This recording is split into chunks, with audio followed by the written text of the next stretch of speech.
on Aravalli. Now, there are various narratives the government is trying to put out. I want to tell the government, please look at what is happening on the ground. Not what is happening in terms of your follow-up, your PR, or what statements you're putting out. That's not important. Look at what's happening on the ground. We have an SIT report from Republic after a very short break. In another world, an element is born. Introducing the Phantom Black Edition by Grand Vitara. Powered by Century Ply Club Prime. Raho befikar. In the India Today Best Universities Survey, India's #1 ranked universities in various streams are JNU Delhi, Amity University, AIIMS Delhi, IIT Delhi, and National Law School, Bengaluru. मुस्कुराए लड़खड़ाए जिंदगी चाहे जो भी हो। Sir, patient के लिए कौन सा रूम प्रेफर करेंगे आप? जिंदगी भर के प्यार का कोई रेट कार्ड नहीं होता। Tata AIG health insurance, with you like family, with you always. R pure सूजी पास्ता उबालो मिलाओ और खाओ 8 मिनट में तैयार। क्या टेस्ट है सबका राजा आर प्योर मसाला। केसरिया से मन जोगी हुआ रे, दिल झूमे देखो मतवारा। In another world, an element is born. Introducing the Phantom Black Edition by Grand Vitara.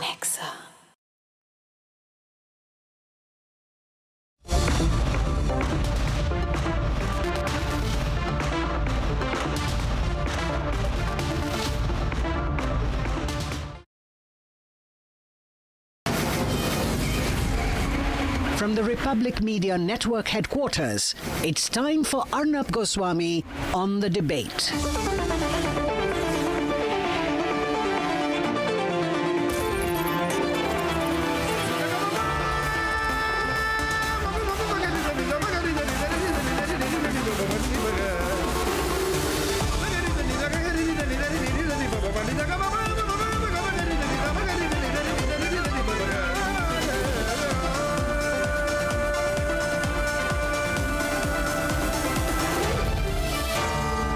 Arnab Goswami on the debate.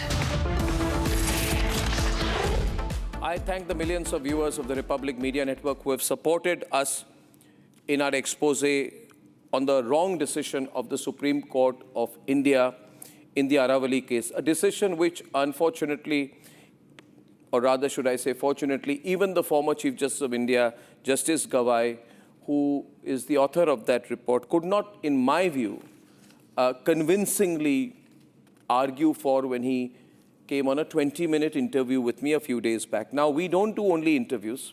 We don't do only studio journalism. We and our resources and our journalistic teams, our reporters, our camera persons, and our investigation team have done a 10-day multi-location ground investigation into rampant and brazen illegal mining in the Aravalli region. Our reporters have gone from village to village, mine to mine, district to district. We've been to Pawana Ahir, to Kotputli, to Alwar, to Lalawandi, to Sikar. We are documenting what the government said is not happening. We are documenting what authorities say is wrong. And I can challenge the government, I can challenge the authorities to prove us wrong. Our reporters who will be joining us, led by Sambhavi, fantastic reporter, she'll be joining us. On our very first night in Pawana Ahir, our cameras caught mining after sunset. Trucks moving, huge number of machines digging, pits alive in the dark. So when I say that if you give these people an opportunity, they will flatten the Aravallis to the ground, I'm not making it up. I would request even the honorable judges to go to the ground and see what happens. I want, when the review petition comes, they should see this. They should see what happens and take immediate action and stay the decision of the three-judge bench. 15 kilometers away, we went to Ajitpura, mining officially allowed only for limestone and dolomite, but that is only on paper. On ground, the situation is totally different. It's like a huge operation going on, and I don't know what the government is doing. We have caught mineral extracted for all other things apart from the lease, outside permission, outside the law being broken. Then people around, villagers started calling us, not one, not two, village after village, town after town. We were told inspections come, fines are announced, but the machines never stop. Why is this happening? I'm not saying people are being bribed, but is there bribery? Is there inducement? How is it that the Jaipur Mining Department inspection confirmed mining beyond lease boundaries? Even a penalty of 37 crores was apparently imposed. But when Republic Network goes back to the same sites, the machines are still running. So I am asking tonight, what does a 37 crore penalty mean if the mining still continues the next morning? How much money is being made? Do environmental laws, GRAP 3, GRAP 4, GRAP 5, GRAP 6, GRAP infinity apply only to us? Then there is the National Green Tribunal order dated November 3rd, 2025. Illegal mining acknowledged, directions issued. On paper, the system looks alive. That is why I request the government, I request the courts. This is not a matter to be debated on paper. The government, the central government minister, the Supreme Court judges must see what is happening on the ground and then ask us, is Republic wrong or is their assessment wrong? Is Republic wrong or is their assessment wrong? Ladies and gentlemen, we have filmed mining zones well outside that NGT order. From Alwar, we moved to Sikar. From there, we crossed to areas. These are all illegal, dangerous mining. There is mining happening under high-tension power lines. Minimum safety distance rules are broken. Mining inside what is deemed to be forest land. Mining hardly 30-40 feet from blasting zones. The law requires 10 times the distance, which means that there is tremendous greed. And that is why I am appealing to the Supreme Court and to the government. You make a definitional change, see how it will be exploited on the ground. Ladies and gentlemen, when we interact with the mining mafia out there, we get phone calls from the mining mafia, we decide to meet these people in person. The meeting takes place, but we use a sting camera. Now, people can have views. Why is the network using a sting camera? We are using a sting camera because this is the last alternative for us to find the truth. And what do we find on sting? The mining owners say that authorities do not understand ground realities while framing rules. And they, in fact, say that even a state highway falls within a mining lease area. When we ask directly whether the mine owners bend the rules, change the rules, they affirm it, they respond affirmatively, stating, they say the rule book is very thick, who's going to follow the rules? Enforcement varies depending on influence. And further, the mining owners say that no government department operates without irregularities and dismiss concerns about the 100-meter safety limit as misleading propaganda. What I'm saying to the government, both at the center and the state, and to the Supreme Court, which should ongoing read the matter, see the matter, and not take it as a battle between Republic and Supreme Court. It is not. It is not a battle for us with Supreme Court, whether vis-a-vis Supreme Court or government. We are only saying what is right. And we are saying when you make a definitional change, what we are proving to you is the rules are broken today. Imagine the extent to which they'll be broken tomorrow. Ladies and gentlemen, what is unfortunate is these people, when they realize that Republic has found things which are extraordinary, they even tried to bribe our reporter. She's going to join us today. We're so proud of her for the way she conducted herself in dangerous situations. And this is what I would like to say to the Supreme Court, to the courts of the country. They make so many statements about media, so many blatant statements without seeing the good work that the media has done in this country. Without questioning, saying that is without the role of the media from CWG, 2G, Devas ISRO till this. So I don't want sweeping statements made by even the judiciary about the media. They should acknowledge the work we do. Courts say media does things for TRPs. What TRPs? TRPs are a consequence of the trust of the people. So these comments that are made sometimes are very loose. Ladies and gentlemen, what is our investigation proving? It's proving that mafia exists. Mining mafia exists despite laws, despite orders, despite inspection, despite penalties. Illegal mining is not a future risk, it is a present reality. It is a present reality. And I would say once again that this is journalism from the ground. Journalism must go to the ground. And that is what Republic, the only fully independent media and news network in the country, has done. I appeal to the authorities. I'm putting so many facts here, not just an editorial argument, but strong ground reporting, to consider the points that we are placing before them, to not look at this matter in some narrow adversarial stance, but to look at the substance of the points the Republic Media Network has put at the end of this year for the people of India to consider, for the government to consider, for the Supreme Court to consider. We demand once again that through the right procedures, we hope rather than demand, that the judgment of the three-judge bench of Justice Gawai will be stayed and there will be a deeper look at what's going on, given the fact that the future of the country is at stake. Let's debate.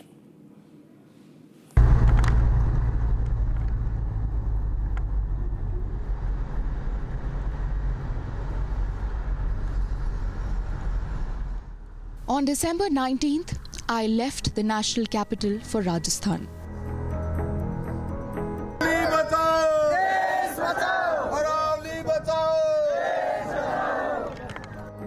The epicenter of a growing battle to protect India's ancient hills.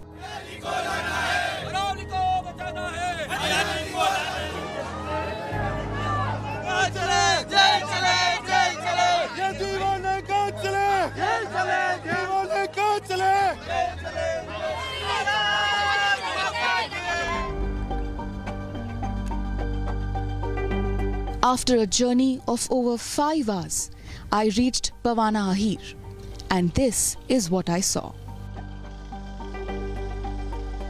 Right now, I'll show you the situation because it is caught on our camera. As you can see, there are 3 trucks. When we came here, when Republic came here, this was a well-lit area. Mining was going on. And as per the DGMC order, no mining is allowed post-sunset. So the allowed time period is between sunrise to sunset. But we reached here around half an hour ago, and this entire area I am showing you, which is pitch dark right now.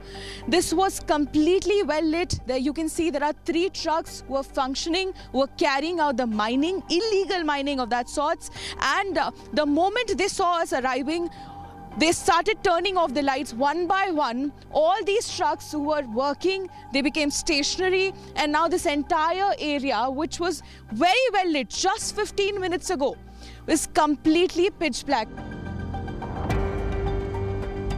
A clear violation of an order issued by the Directorate General of Mine Safety. This is not an isolated case.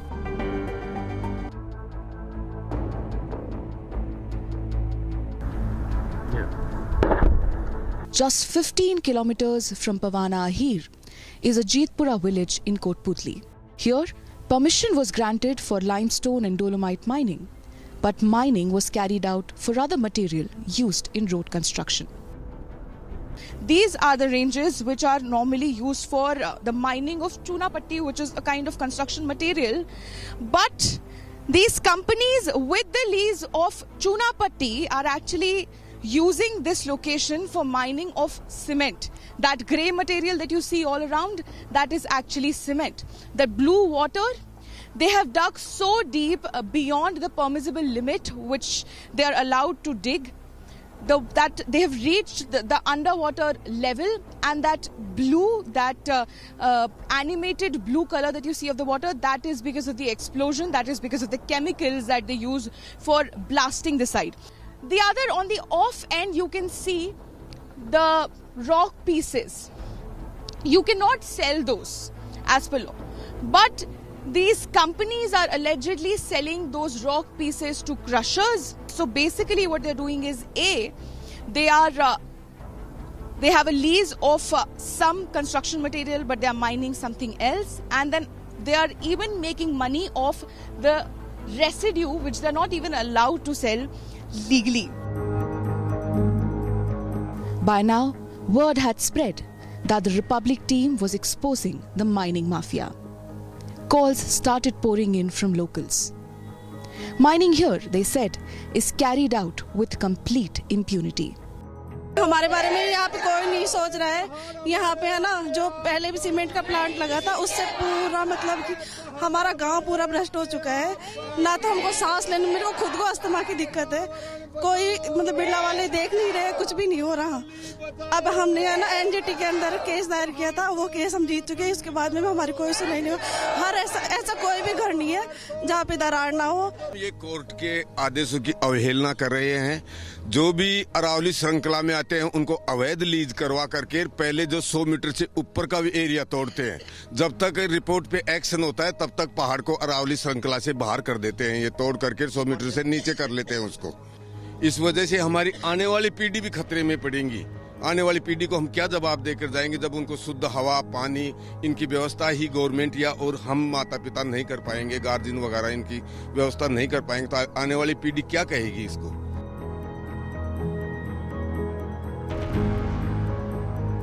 People live just 40 feet from active mining zones, where the law mandates a minimum distance of 300 meters.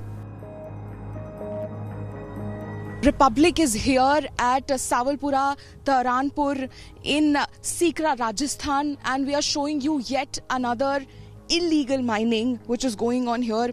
We're going to show you, see, that is where you can see where mining is going on, and we'll also show you and we'll also tell you why what they're doing is illegal.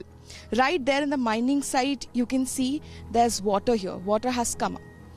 According to the rules, whenever water appears during mining, that site needs to be abandoned and no mining shall continue in that site. Right next to it, you can see the mining is still going on. And just we'll also show you the locality. The minimum distance which is required between an active mining site and residences, it is also not fulfilled. You can see there's a home right there on my right side. There's also several homes just within a few meters of that house. You can see this is the mining site which is active. After villagers complained, a mining department team from Jaipur inspected the site. The findings? Mining beyond the sanctioned lease. After this, locals received calls claiming a fine of rupees 37.7 crore had been imposed. But on the ground, the mining continues. On paper, the NGT order exists. On the ground, locals say it is openly flouted, and Republic caught it on camera. From Alwar, we moved to Sawalpura Tavran in Sikar. A high-tension power line runs directly over the mining zone. The mandatory safety distance of 32 meters is not maintained. This is an area of deemed forest. Now, as we know, as per law, there cannot be any mining in a deemed forest area. Any area which is, again, under the security of law. And this is Sagan 1. But we are showing you the tracks that you are seeing right now. These tracks, these are the track marks of dumper trucks that usually takes the route. And we'll also show you the mining site, which is just meters, mere meters away, and basically in the deemed forest area. And you can also see that this is wet. There is water in these marks. There was no rain here, so this is not rain marks. We'll also show you the trees around. I'll request my VJ to show you these trees around. You can see there is a heavy deposit of dust because of the possible deep hole blasting and mining which goes on. I'm also going to show you the deposit here. I'll request my VJ to show you on this side of the frame. See, this is, or maybe a better view of. So this is what is happening. This is the condition of the nearby plants and leaves. But if you look at the ground, you see that is wet, that has water. And it seems very fresh. Our cameras ruffled feathers. While shooting in Sikar, I received a call from mine owner Mahinder Goyal. He was clearly unhappy with our investigation. हाँ, जो अरावली की जो definition जो नई जो fix हुई है, हाँ. उसके अंदर तो हमारा तो पहले भी नहीं था और अभी भी नहीं है. अच्छा. जो अरावली की तो डेफिनेशन, अरावली में क्या होता है, मैं आपको शॉर्ट में बता दूं. हाँ जी. कि जो हाई हिल्स होती है ना, वो अरावली रेंज और अरावली हिल्स होती है. तो अच्छा. हमारा तो ये एकदम ग्राउंड लेवल है. अच्छा. हाँ नहीं, वो तो मैं देख ही रही हूँ, तो 100 मीटर से तो कम ही है. हाँ. शुभ नाम क्या है मैम आपका? मेरा नाम शांभवी है सर. रिपब्लिक टीवी से हैं आप? हाँ जी, रिपब्लिक टीवी. ठीक है, हमें अगर हमारे कोई सहयोग की आपको आवश्यकता हो, जैसा आपको उचित लगे, जी, कृपया आप हमें बता दें. We decided to meet Mahinder Goyal. Something did not add up.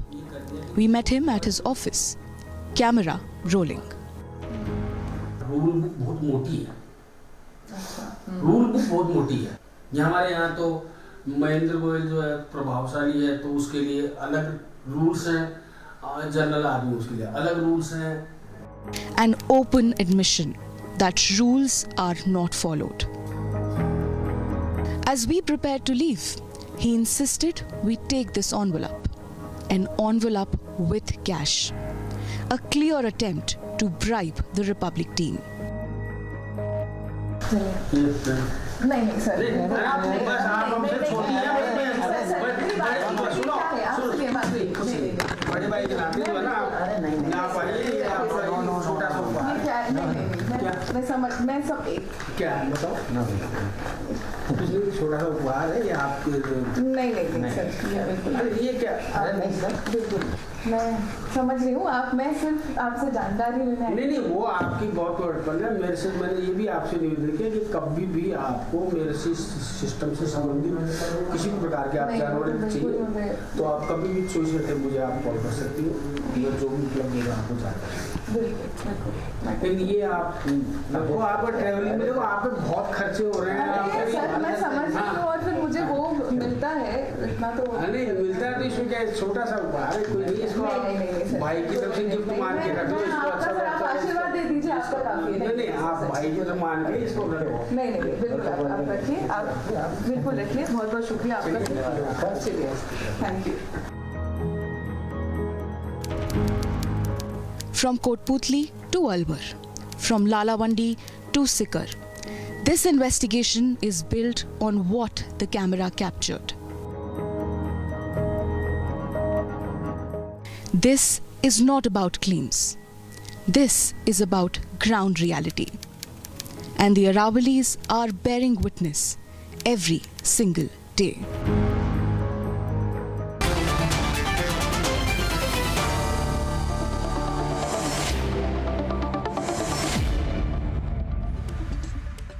I'm first joined by Harish Salve tonight. Harish Salve, of course, one of India's most preeminent lawyers, senior advocate in the Supreme Court, former Solicitor General of India, has been amicus curiae in the case of Aravallis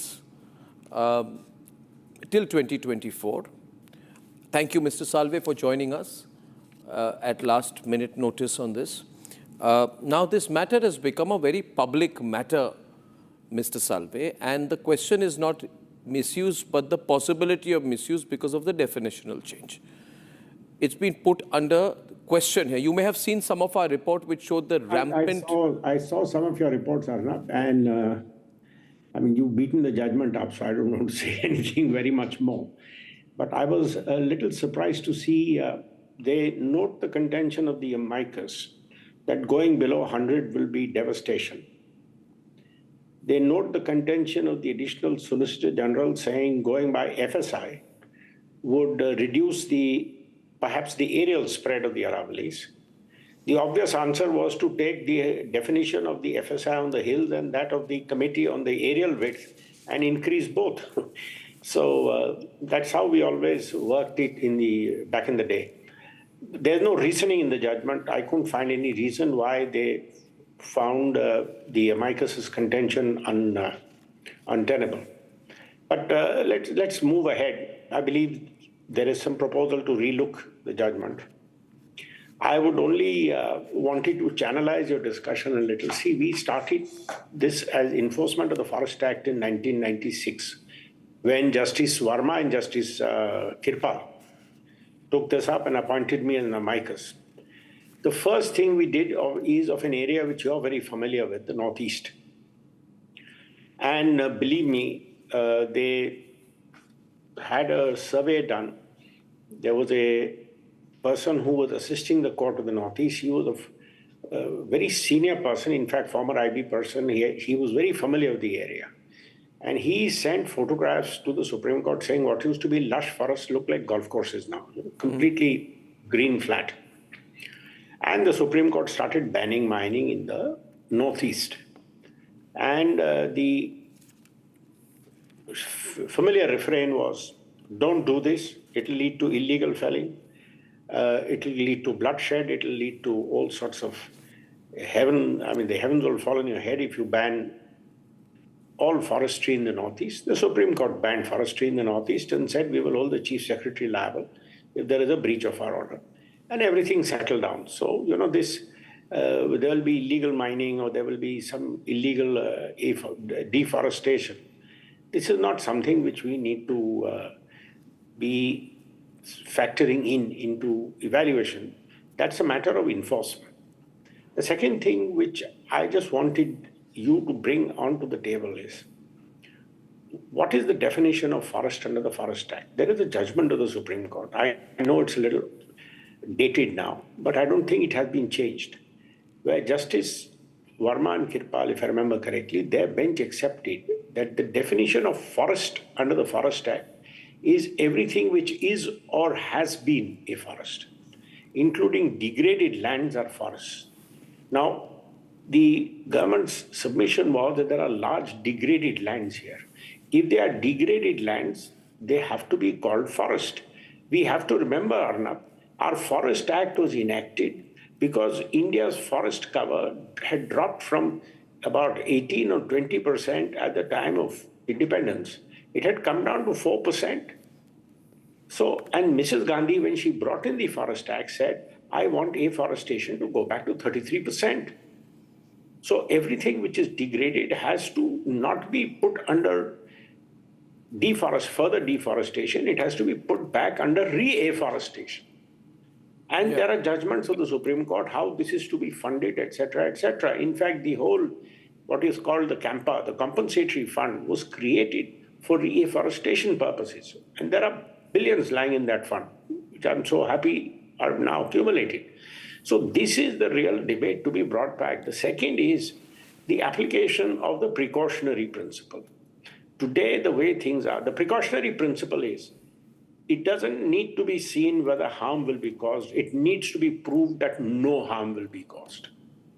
Now, I don't think there was any material before the Supreme Court to say that if you accept, and the court accepts in paragraphs after paragraphs, that this was a very old area.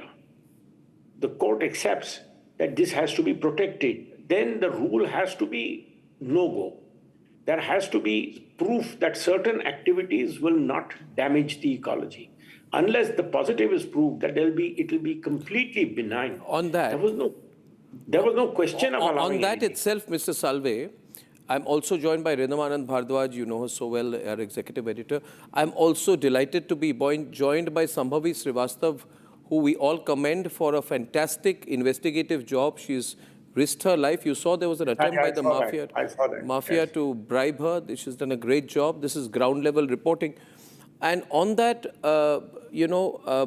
Sambhavi's report actually shows, Rhythm, that the precautionary principle that Mr. Salve speaks about so well, a question I did ask Justice Gavai day before yesterday, to which he was not really giving a clear answer to with precedent.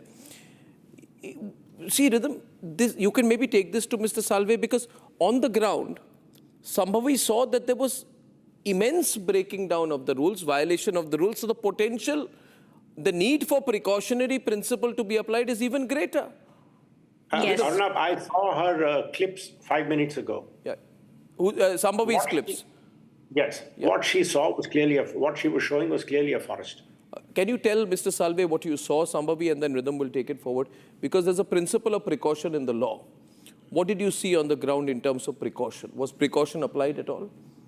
Well, there was no precaution from what we saw, and at every site that we were at, there was blatant breaking of law, and even the local villagers who are not very meritorious, as we can say, 10th pass, 8th pass, they know the order. They are showing me the order copy that, ma'am, see, NGT has said that they cannot carry out the mining post-sunset. Ma'am, see, at least 500 meters is required. But we saw that within 40 feet of the homes, there is like whole crusher, and then there's crushing activity, mining activity, and the kind of strength of the deep hole blasting that was happening, it shook the entire mountain that we were standing on. So we saw there were several cracks in each and every single house. There are people who have they're suffering from so many diseases. And we also have the certified copy where doctors are saying that to a great extent, that diseases is because of the pollution, because of the I saw that in your report as well. You showed the damage. Let me tell you 3 or 4 points which strike me immediately. And since the Supreme Court is going to be relooking this, you must yes, they will be. First of all, what I saw in her clips, according to me, it looked plainly like a degraded forest. Completely. I was happy she was using a phrase, deemed forest. The meaning of a deemed forest is something which was once a forest. Doesn't look like a forest. What we need to do is afforest this area, rehabilitate this area, and bring it back to where it was, not to make it further worse. The second thing is the precautionary principle is in play here. It is obvious that the activities you have permitted are not benign. It stares you in the face. So they have to be stopped. The third is to say, I will allow mining in this area. I am not an anti-mining person. I have clients who run mines, but the earth and the environment come first. So what we have, as far as mining is concerned, it's like saying, yes, I will take my leopard for a walk on a strap and I will make sure he doesn't bite anybody. But it doesn't work that way. So the moment you allow mining, that's where the trouble begins. To say that we will be so contained and so controlled in our mining. It would. So therefore, then to some extent, Mr. Salve. I told Rhythm, I'm sorry to interrupt you. I told Rhythm, there was a big mine being run by a big government company in Karnataka. And the Supreme Court shut it down. The Kudremukh iron ore project. Now, Kudremukh iron ore project was very important for India. It was export-oriented, etc. You'll find all this in the judgment. All these principles are discussed. See, the court... sometimes this sustainable mining in these areas reminds me of a phrase which I had read in Solzhenitsyn. It was called boiling ice. Exactly. I don't understand. You see, they're constantly using this oxymoronic phrase out here. But I want to remind everyone tonight that Harish Salve's coming in on this case is an important and significant turning point in this case. Because as amicus curiae, he'd taken a very firm stance against indiscriminate mining. I think it's time we put the clear question to him, Rhythm, and no one better than you to put it to him. Very bluntly, to Mr. Salve, you can put the question. Therefore, this 100-meter rule should itself be put under some scrutiny, this decision to do away with the 100-meter rule when so much degradation is happening, so much violations are happening. Rhythm.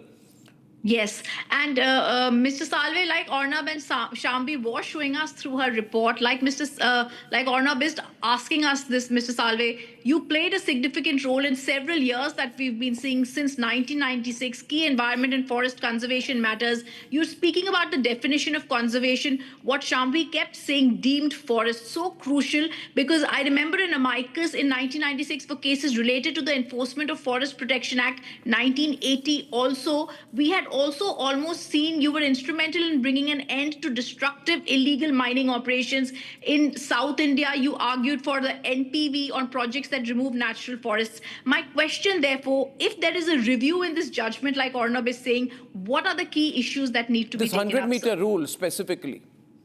First of all, let's have clarity. The aerial spread and the vertical of the Aravallis. Let's not confuse the two. I think there is some confusion in the judgment. There is no question of saying the height of this has to be minimum so much to be Aravalli. Aravalli is an aerial spread. They used to be hills, but like every hill will have its surrounding area. So the aerial spread of Aravalli cannot be defined in terms of the vertical height of a hillock. I don't know what's going on here. The aerials, because there's a whole ecosystem. Aravalli is not a hill, it's an ecosystem. So we have to first define the ecosystem. That ecosystem will have dry bushes, the ecosystem will have dirt, the ecosystem will have forests, it will have all sorts of things. Rain and climate are created not by trees, they are created by ecosystems. So we have to define the Aravalli ecosystem. And once the Aravalli ecosystem is defined, it has to be a no-go area. No, but there the government is trying to say there's a huge difference between ecosystem and a mountain range. And play on that. So I just want to put it very simply to you. A mountain creates an ecosystem. Correct. So how do you make a difference between the two? You see, then the government tries to corner you. Saying my question to you, Mr. Salve, is that therefore I hear you correctly. To play an emphasis on anything under 100 meters is not Aravalli and therefore can be opened up to mining is fundamentally wrong in your views. Of course. What I see is this 100-meter debate was unnecessary. The whole Aravalli ecosystem has to be defined on an aerial spread of what really is the Aravalli. And there the precautionary principle has to be applied. After defining the Aravalli ecosystem, you have to have a buffer zone.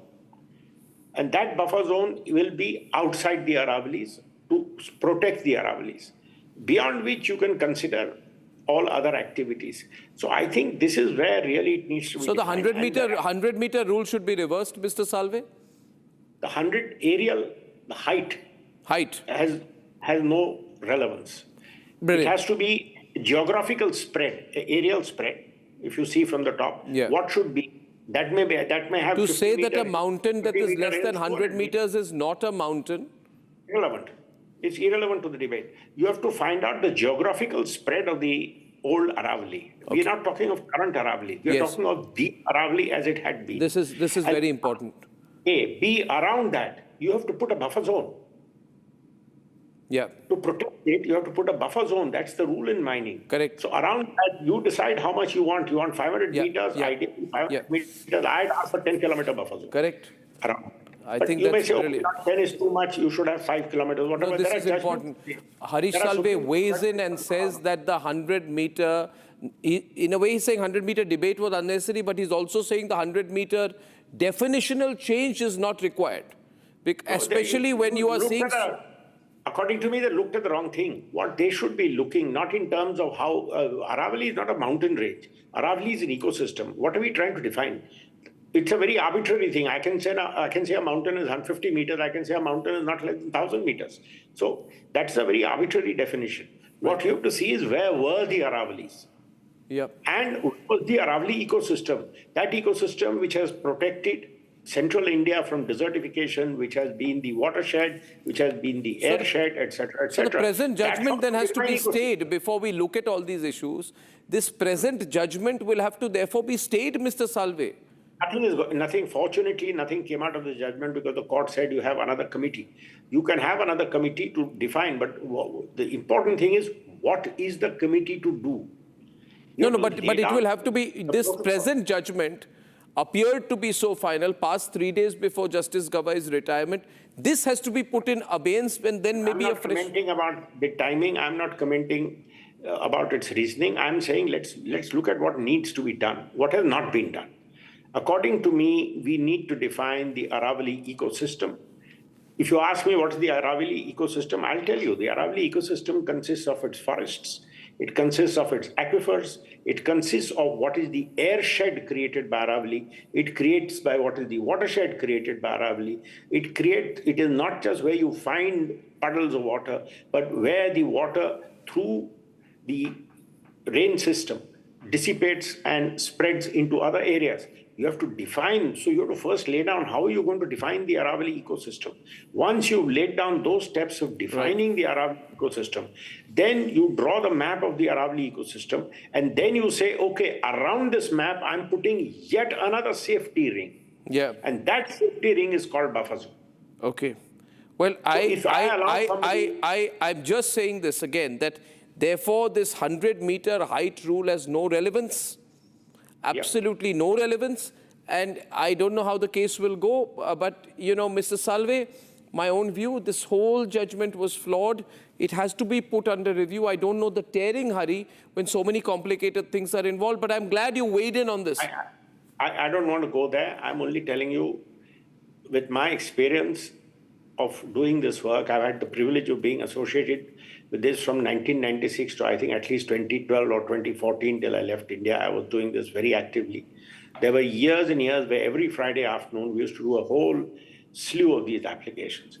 And if we take the trouble of going back through some of those, the NPV judgment discusses ecosystems so beautifully. Because I'll just, sorry to take 2 more minutes of your time, Arnab. See, what is NPV? NPV is the net present value of what you lose every time you break ground in a forest, every time you remove a tree from a forest. Yeah. You've not just lost a tree, you've lost an ecosystem. Yeah. So the net present value is a very complicated formula, an algorithm on which you calculate what society has lost every time you break ground in a forest. So that judgment will tell you what ecosystems are. You have to base yourself on that. And then you have to apply the old forest rule, everything which is degraded and needs to be rebuilt is a forest. And then you draw your map of which is the forest area here. And that's the no-go area. And whether it's 50 meters high or 500 meters high, how does it matter? No, absolutely. Well, I'm glad you're weighing in. I would still say again, I know you're not coming in. I know you're not coming in on what I'm saying tonight because you may play a role, I think, in the future. I hope you play a role. I hope you play a role. I hope you play a role. And then the journalism we do will go to its conclusion because we don't like these 100-meter rules. Please, the amicus curiae who's there has been doing a wonderful job. No, Mr. Parmeshwaran does a wonderful job, but his point of view was not only recorded and not considered. It's my view, sir. See, the whole power of view is because the courts may at times overlook important aspects. Well, Mr. Salve, thank you. Let's move ahead. Let's move ahead. Let's see what happens when the review petition comes up in court. I thank you, Mr. Salve. I thank you, Rhythm. Sambhavi, please stay. Rhythm, actually, you can stay. Mr. Salve, thanks very much. Thank you, Arnab. And Merry Christmas. Thank you, sir. Now, Sambhavi, I want to bring our panels in on this. I'm sorry, Vimlendu, Mr. M.D. Sinha, Vaishali Rana, Sanju Verma, Raman Malik, Ratnakar Tripathi, and Somnath Bharti, because Mr. Salve came in, I wanted to know his point of view.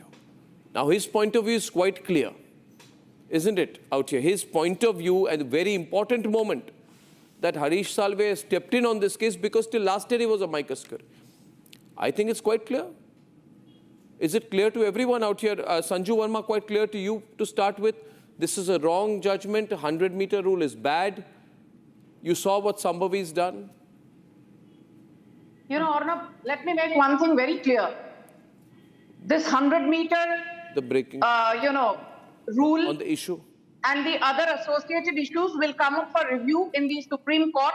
But when you talk about what the government has not done, you always say that Republic stands for responsible journalism.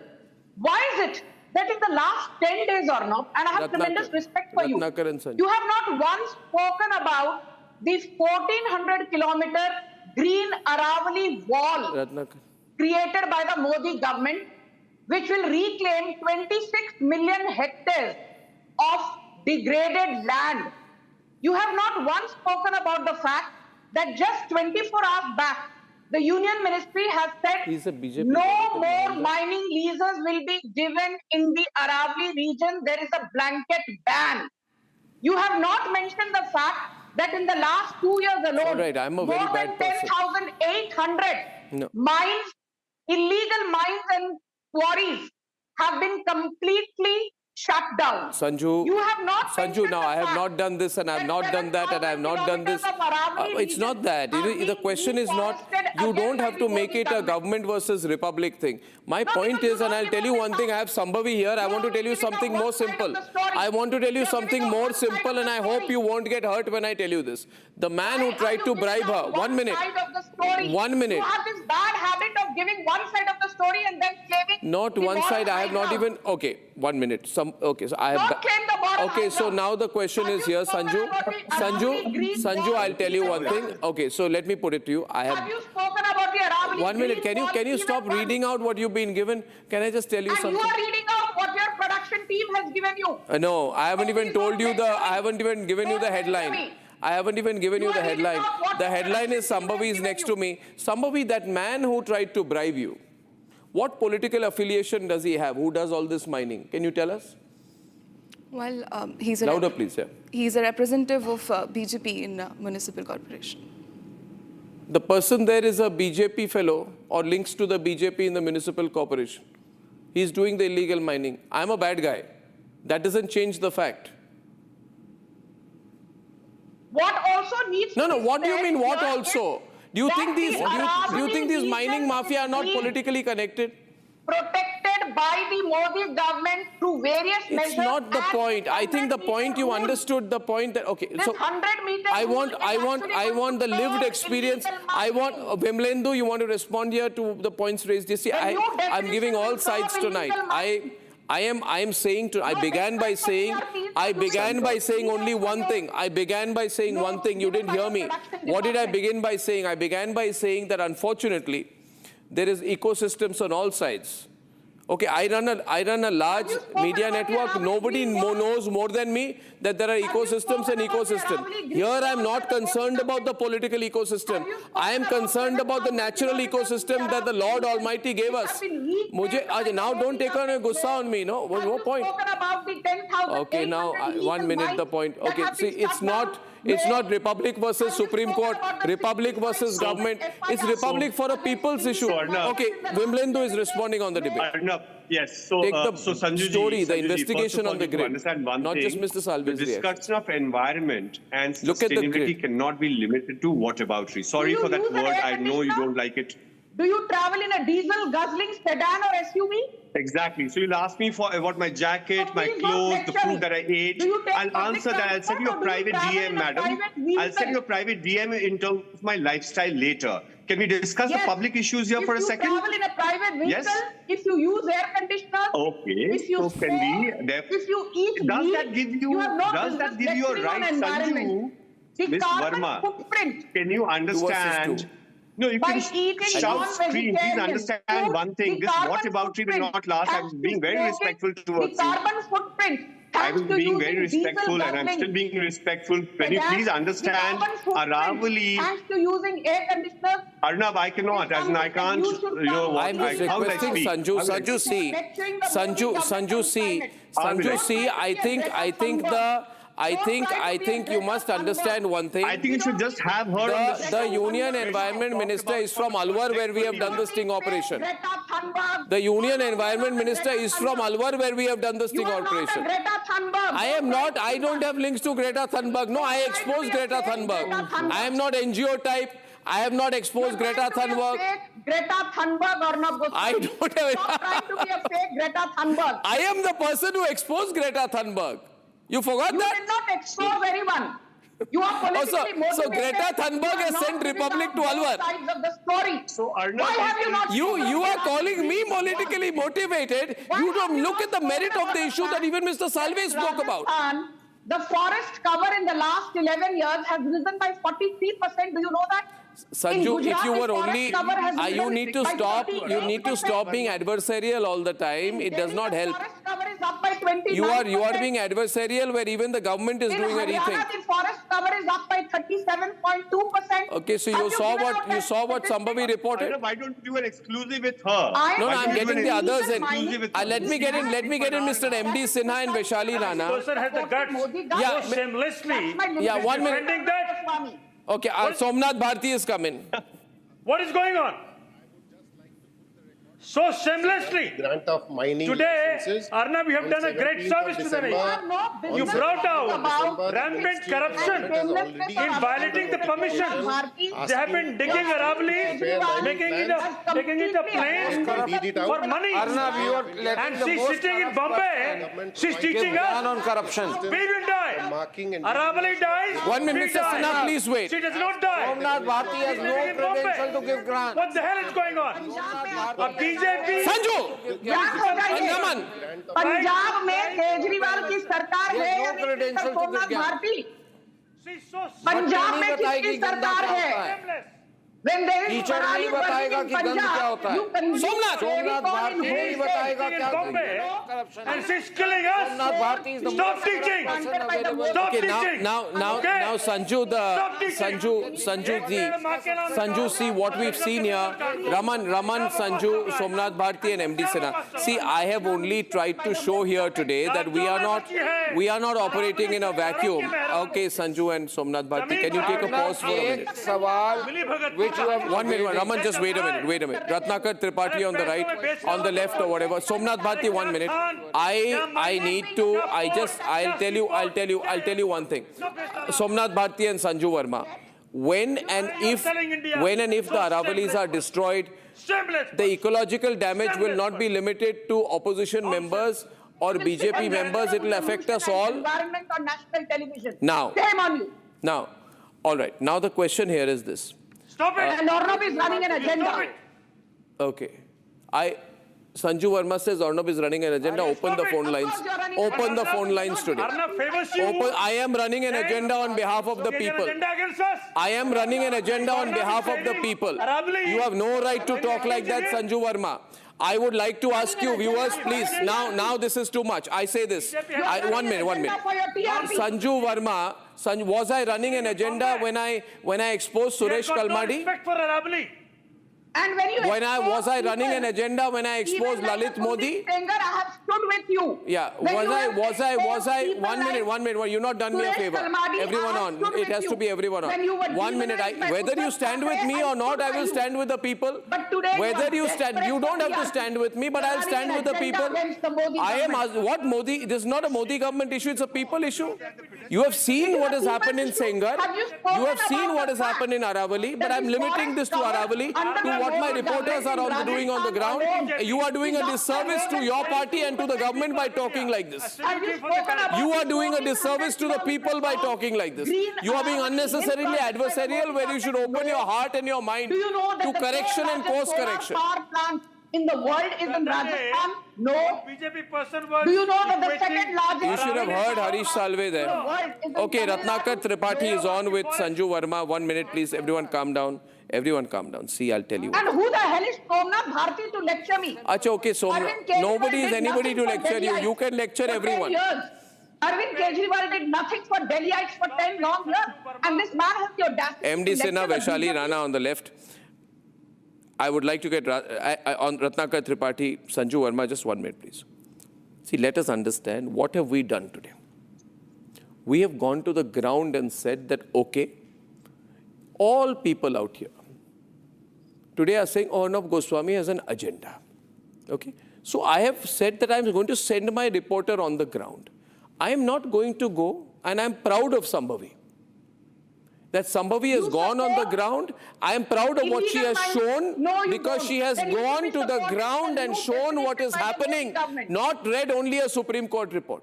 If you don't support illegal mining, you should be supporting the Modi You don't have to tell me what I have to do. No, this is a free country. No, you don't have to tell me what I have to do. You're being rude now, Sanju. I am only putting this on the ground. Sanju, you are being unnecessarily adversarial. 1 minute. Let me get an MD Sinha and Vaishali Rana, please. MD and Vaishali Rana, you saw the report. You've seen. I think this matter is going to come under review sooner than later. If you saw Mr. Harish Salve's intervention, he kept saying, he obviously disagrees with what Justice Gawai has said. He was being polite out there. But this matter is now going to come up for review. Right? So, Mr. Sinha and Vaishali, I think things have changed in the last few days. Right? Mr. Sinha first. He's been former Principal Secretary, Government of Haryana, by the way. Yes, Mr. Sinha.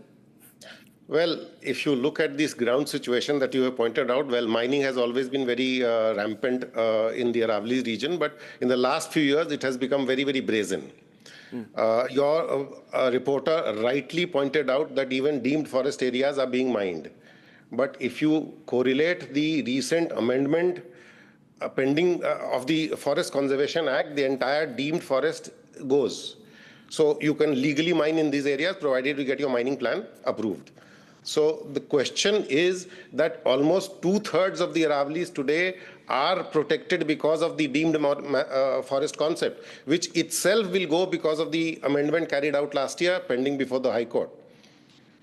So these are some of the legislative and executive actions that have happened, which will have long-term negative impacts on the state of the environment. Okay. And the Aravallis, can you, by any stretch of the imagination, can your reporters today say that only 0.19% of the Aravallis are being mined? If mining is everywhere. A recent study by Central University of Jaipur has come out stating that 8% of the Aravalli forests have already, hills have already gone. So we need to be very, well, let's say, honest in discussion and honest in recognizing the problem. So a question here is, Sanju, Ratnakar Tripathi, Sanju Verma says what happened under the Congress government, but this does not mean that what happened under the Congress government has to now continue under a double-engine Sarkar in Rajasthan. And as far as the Dr. Goswami, they came in the power by saying that we will do something better. Now let me put one thing, tell you one thing only.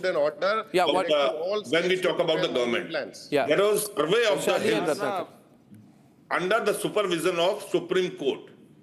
A committee submitted the report in October 2018, and it was found by the Forestry Survey of India that out of 131 hills remaining, 28 disappeared. You're Robert Vadra. It disappeared, Anuragji. Robert Vadra. And Madan Lokul said, क्या लोग हनुमान हैं जो ले जा रहे हैं? No, we'll extend. That was the Chief Minister of Haryana. Sanju Verma. And you have to sit here and give rampant, you are present. I won't say, you can say anything. You don't have a sense. You are a nonsense person. I tell you very categorically, you are a nonsense person. Even if Arnab Goswami has an agenda, it is in the favor of the public and the hills. You are shameless. In 130 you are nonsensical. Being planted. And you just attack. Sanju, you are not. The problem is, I've always put a litmus test to these cases. 1 minute. Hills are, just a minute. Let me complete me. Further mining leases are given. Hills are not made with geometrical precision. Try to understand. The ecosystem and hills are the same. They are interdependent for the survival. Sanju Verma, don't have like on new mining leases. Mind. Why are people rattled? Is your upper story empty, sir? Ma'am. अरे भाई साहब, मुझे अरे ओ बहन जी, आपकी ऊपरी माला खाली है। आपकी ऊपरी माला में ये लिखा नहीं है क्या चीज क्या होगा? आप जब बात करती है ना, तो पूरा देश कहता है कि किस बेवकूफ को भारतीय जनता पार्टी ने प्रवक्ता बनाया। 1 minute. No personal remarks. But I think Sanju, I would like to say one thing to you. Sanju, now you don't have to be forever angry to Vaishali and everyone. And I want to say one thing to you, Sanju. Sanju, oh God, everybody is 1 minute. This is not the appropriate manner to be speaking, Sanju. I'm just going to tell you. Vaishali wants to say something. Vaishali? Yes. Vaishali, please. To continue to what Mr. MD Sinha was saying, in continuation of that, in 2018, the gentleman just informed that 31 hills went missing. I'm talking about 2024. We had 2 petitions going on in NGT, where OA 295 of 2021 and OA 362 of 2022. In both the petitions, we spoke about illegal mining and we gave geotag locations of 16 sites. And Charkhi Dadri is the latest one. And in both the petition orders, NGT agreed that there was rampant mining happening in Aravallis.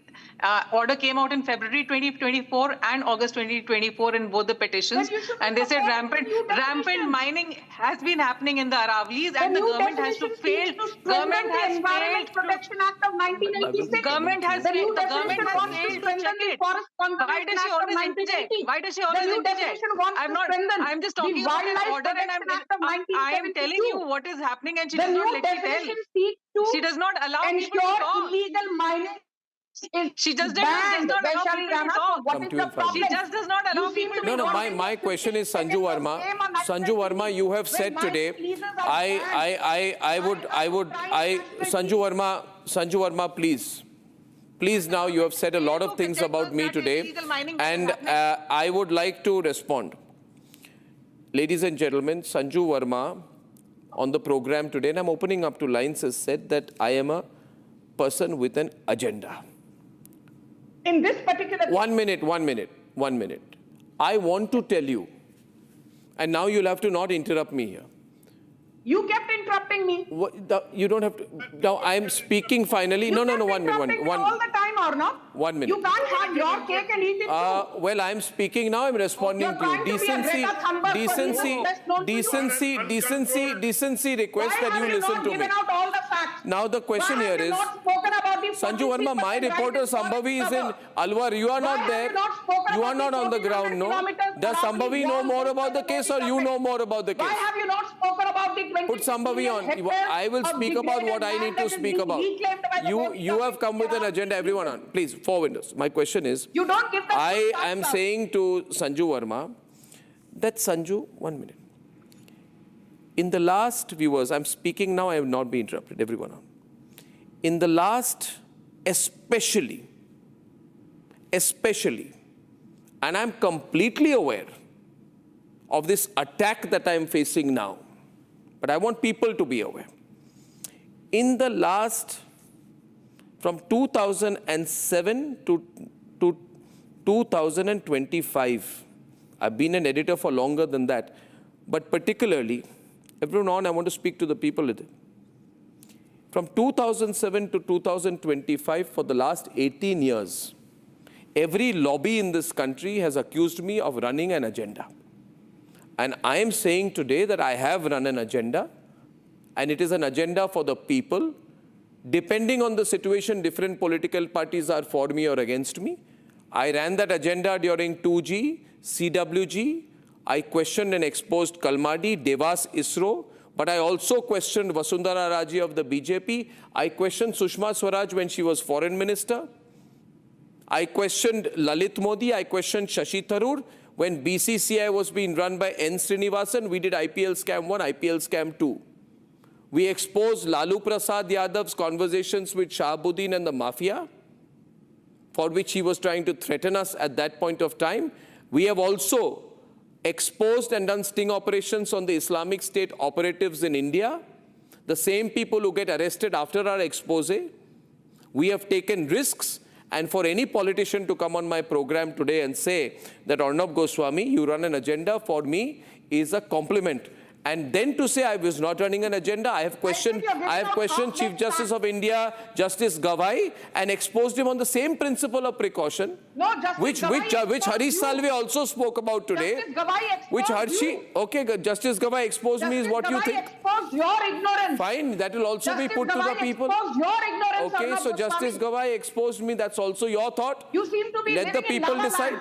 You seem to be living in La La Land. Out of 1.44 Let the people decide.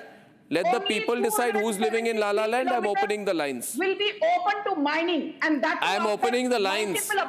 Okay, so Sanju, you can be personal, you can attack, you can use phrases, but I will be unswerving in my focus on hard reporting.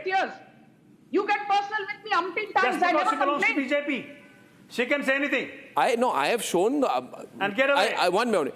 R. Srinivasan is there from Chennai today. I would like to open up to calls. Ladies and gentlemen, Rhythm, I'm opening up to calls. We'll take 10 quick calls. R. Srinivasan from Chennai tonight. First caller, please. R. Srinivasan, please. Mr. Srinivasan, in this case, you heard Mr. Salve, you heard the debate that's ongoing. right? What are your thoughts Absolutely. briefly? See, I have a question to Ms. Sanju Verma. Why is she running away from the main debate of your journalist given a bribe, number one? Why is Sanju Verma running away from the person who raped a girl, minor girl, and he was released recently? Sanju, would you like to respond to that? Yes. So thank you for your question. I'm not running away. And I have been a big Arnab Goswami fan when others chose not to come and support him publicly on national TV. But today, this is not about Arnab or Sanju Verma. I am just saying, yesterday, the Ministry of Environment under the Modi government has said no new mining leases will be given to any entity within the Aravalli region. The second thing that the Modi government has said is 1 minute. Out of 1.44 lakh square kilometers, only 0.19%, as in 273 kilometers, is up for mining. That too after multiple approvals, windows not open. automatic approval. We stand with the people of India. Question is, why the BJP person tried to bribe the media person? That's the question caller is asking.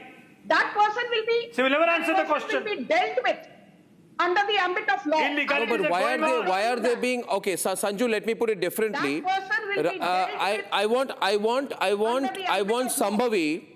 want Sambhavi to tell all of us. 1 minute. So, put Sambhavi on a big screen, on the big window. I want Sambhavi Srivastav, a reporter from our investigative team, to tell the people of the country what she's seeing on the ground, what she has seen, what she has felt. Let us at least listen to her. Sambhavi, I'll give you 5 minutes. You've seen a lot. It's been a life-changing experience for you reporting this story. You faced threats, you felt threatened, and you were tracked. Were you not being tracked in all this time? Were you and your camera person not being followed? Tell them what you have been through. Sambhavi. The first day when we started, it started in from the bigger Port window. Puntli, and just a day later when we moved to other mining sites, we quickly realized that we were being followed. We were being followed and we had to change our vehicle. We were constantly changing our cabs. We were constantly changing our hotels because we felt threatened. Now, all the way when I was reaching Sikar, somehow the concerned person whose mine's there in Sikar, he knew that I was about to enter. So he was not only tracking me in Sikar, he was tracking me from Alwar to Sikar. Okay. So the word spread very fast. They had our car number, the car that we took from here to Rajasthan. And then when we went to question, we were asking that, okay, this is illegal mining going on, or there are 30 conditions under law, under Section 18, which have to be fulfilled. Yeah. And even if one condition is not fulfilled, that by default it becomes null and void, so that mining site. Yeah. Take the visuals. So the justification or the explanation that comes from their end, which does not make any sense, was, see, in America, the laws are very simple. It's a very yes and no law. But in India, the rule book is very thick. So a person cannot follow all the rules. And he proceeds to point out that, see, even media is a business. You cannot follow all the rules, and neither can we. And then I asked that, do you agree that rule bending is going on in the mining sector? And he says that, yes, of course there is. And the fact that they don't feel guilty about it, shamelessly agreeing that, okay, and such blatant violation that there are 2 mines very close by, and there's deep hole blasting going on. And there's a high tension circuit not even 20 feet away. Not even 20 feet away. And then those deep hole blasting, it is such high intensity, there can be accidents, and there are people who are living close by, not even 50 meters away. So close to the state highway road. Yeah. Those blastings, and there's stones you're flying all around after that deep hole blasting. And that is just the case in Sikar, in Alwar. They got to know, and they wanted to show that there is nothing going on. There's no pollution, because you can see in the report as well. Yeah. You can see the dumper tracks, which is wet. Now, a person can say that, okay, it might have rained. But we showed you the trees, the plants, everything around. There's a thick coat of cement, thick coat of dust. And just that fresh dumper track has been watered so that there is less pollution, because they knew that Republic is on the way of exposing them, exposing all the illegal mining. And this has been a constant pattern. Even when we reached Alwar, we saw in front of us, we saw a truck. Immediately, there were 3 water tanks who started watering all the path. And then there was this crane who was trying to hide. So that was the reality. They tracked where we were going. They tried very hard, but once we started changing vehicles, we caught them again. And even at night, when we were there at Pavana Ahir, at around 9:30 p.m., 10 p.m., we saw the how scared the locals are, the villagers are. They were scared of what, Sambhavi? Scared of, they were threatened by the mining mafias there. They were like, ma'am, you have to get out of here, because that was a very secluded place. And by chance, we were at a height that we were not visible to them. So they carried on their merry mining. But in the previous place, of course, Pavanahi, they spotted us, and within 2 minutes, we saw that all those 3 trucks, the engine was off, the drivers were hiding. You could see their phones, flashlight, and trying to peek and see that, are we still there? Should they continue? And the other place, because we had an advantage of the height that we were at, but there was, the locals were so scared, the locals were so scared that they were like, ma'am, we have to go, we have to leave from here, otherwise they'll kill us. There's a lakhs of people affected out there. Definitely, definitely, and each and every home, freshly made water tank around 1 crore 20 lakh rupees, and we saw it hasn't been used even once. The foundation of it was completely apart. And by the way, you're a trained lawyer, Sambhavi? Yes. Sambhavi, by the way, I want to introduce everyone, is also a trained lawyer. She's a member, she's a qualified member of the bar. She's a fantastic reporter, and this is the kind of reporting Republic is doing. My question only is, without anyone trying to be adversarial here, what agenda do Sambhavi and I have in this? We would want the environment minister, who is from Alwar, to go on the ground. It should be him. He should go on the ground where she has gone. It's very simple. People are watching this tonight. Now, you can look at this entire episode as adversarial. I'm saying that in front of your eyes, things are being broken. You are saying no further leases will be given. What about what's going on, right, Rhythm? What, Rhythm, about what's going on? Can anyone deny this has not happened? To check these illegal mining that is happening. Yes. If there are no further mining leases to be given, then why has the government issued a letter on 17 December asking all the states to prepare mining plans? Why your reporter is not fighting Aravalli ki kahani. For the person who tried to bribe. It says states the same. Supreme Court order says no new mining licenses. No, question is, I have put some facts on the ground. 1 minute, Mr. Meher, I want to open up to lines. Rajesh from Pune is also calling. Rajesh, what do you think? Rajesh from Pune, please. Thank you for your narration so far. Very convincing. To say, yes. I want to breathe, let me breathe. I want to breathe, let me breathe. 5 days I spent in Delhi, and today I'm having Brozedex, Defcort, and Pulmoclear. Yes. These are the medicines, just 5 days exposure in Delhi, and who's going to be responsible? I'm at least bothered about who the politician is. Sir, Union Minister Gadkari also said recently that when he comes to Delhi, he feels unwell. I would only request the Union Minister, Mr. Gadkari, to examine, and as just a request here, you can also examine that when we all want big roads, we want good roads, but is it true that in some Joshimath areas where the road should be broken up to 5.5 meters of mountain, that there are areas where 12 to 13 meters are being broken? Now, you can build a road within 5.5 meters. Apparently, this is the rule, but is it true that up to 12 to 15 meters is being broken? Why is that being broken? Where is the balance out here? Everything cannot be dismissed as an anti-development agenda. Somebody is making money in the name of development beyond what is legally prescribed. These are rational issues. Ankit is calling from Delhi. Ladies and gentlemen, your resonance keeps us going. Ankit. Hi, Arnab. Ankit here. Hi, Ankit. Arnab, I have a question from Sanju that she's talking about 0.9% over and over again. Are they really able to take care of what's going on at the moment? Is that legal? if we can see that, you can see that, your reporter can see that, then why not the authorities out there? That is a question Sanju can answer you. Ankit. You know, Ankit, thank you. That's a very pertinent question. I will just say this. On the 24th of December 2025, all states have been directed, they have been instructed to not issue any further mining leases in the Aravalli region comprising Gujarat, Haryana, Rajasthan and the NCR region, point number one. Point number two, if there are any outstanding mining leases which have been issued which are supposedly illegal, then the Indian Council of Forestry Research and Education has been asked to identify these errant miners and suitable action will be taken thereafter.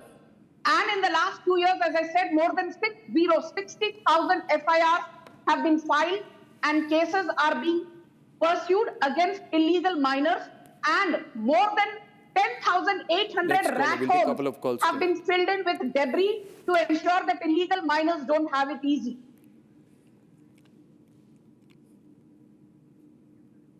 So the Modi government I like the sense of answer. And we continue to do our bit out here, Sambhavi. We must go back. We must take more reporters on the ground. And I would request the Environment Minister to look into what's happening in his own constituency of Alwar. Don't look at this politically. Real nationalism is saving. If you want to save and you want to work for... No, if you want to... One minute, please. I know the Parali... I have done many. I have done many. I have grilled the Aam Aadmi Party stronger than a politician can. I have done my bit. I sleep well at night. People of the country know I speak up for them. Today you are uncomfortable. Somebody will be uncomfortable tomorrow. It's life for my children. Sanju, today there's a lot of media in this country which has become corporate media. This is an independent media network. You need to respect what we stand for. Aravalli. Do a debate on Punjab.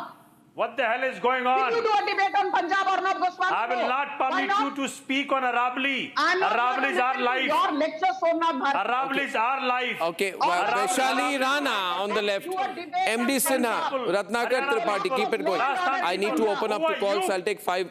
Who are you to dictate on this? I am the national spokesperson of BJP. With those grids on. I need 4 more windows, please. Thank you. Please. Thank you. Calm down, everyone, ladies and gentlemen. Calm down. So don't lecture. I'd like to get in Lalit from Jaipur. You're BJP person. Please don't make it a political debate. Lalit from Jaipur. Hello, sir. Good evening, Arnab. I am Lalit. Hi, Lalit. Am I audible? You are. Yeah. Thank you for having me. I really admire your show and compliments for bringing up this important issue which is affecting a lot of people here in Delhi, all around North India. I have few points. I would request people to hear me out. Firstly, Arnab is not a spokesperson of BJP that he should bring out what BJP has done for the environment. It is for the elitist spokesperson of BJP that they are meant for that purpose. So they should bring it out, and that too in a polite manner. Secondly, this 100-meter height thing which is there, with the ruling which is there, for any height to reach that, any peak, there are supposed to be the lower peaks which are supposed to be there. So this is an absurd ruling which has come up, and we need to now announce this entire stretch of Aravalli Hill Ranges as reserve forest so that no such activity takes place in this area. Thank you, Lalit. You know, I'll tell you one thing. Thank you for saying that. And last 15 days,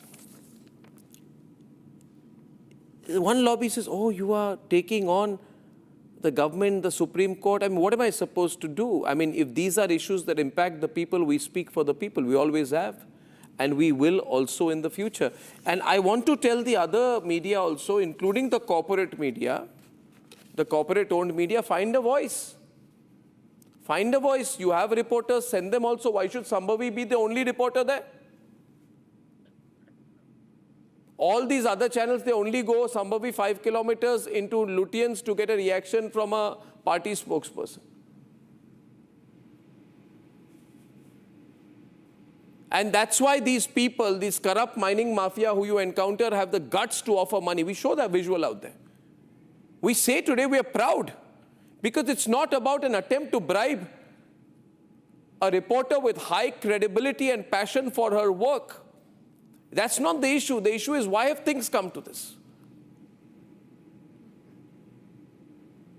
We need to consider that. You keep hammering a republic is bad, you are bad, you have an agenda, this, that, you hate. No, that's wrong approach. People are watching. Harish Salve came and actually explained things very well. Vinod from Bengaluru is calling tonight. I'm extending the program on public demand till 10:25 p.m. Vinod, please, from Bengaluru. Vinod. Thank you, Mr. Arnab, Republic Live and Shambhavi for exposing this fantastic illegal mining in Aravalli. Aravallis and Western Ghats are the national treasures. This is a national treasure and no one has the right to intervene in any of the illegal part, and it should be completely free of this type of devastation.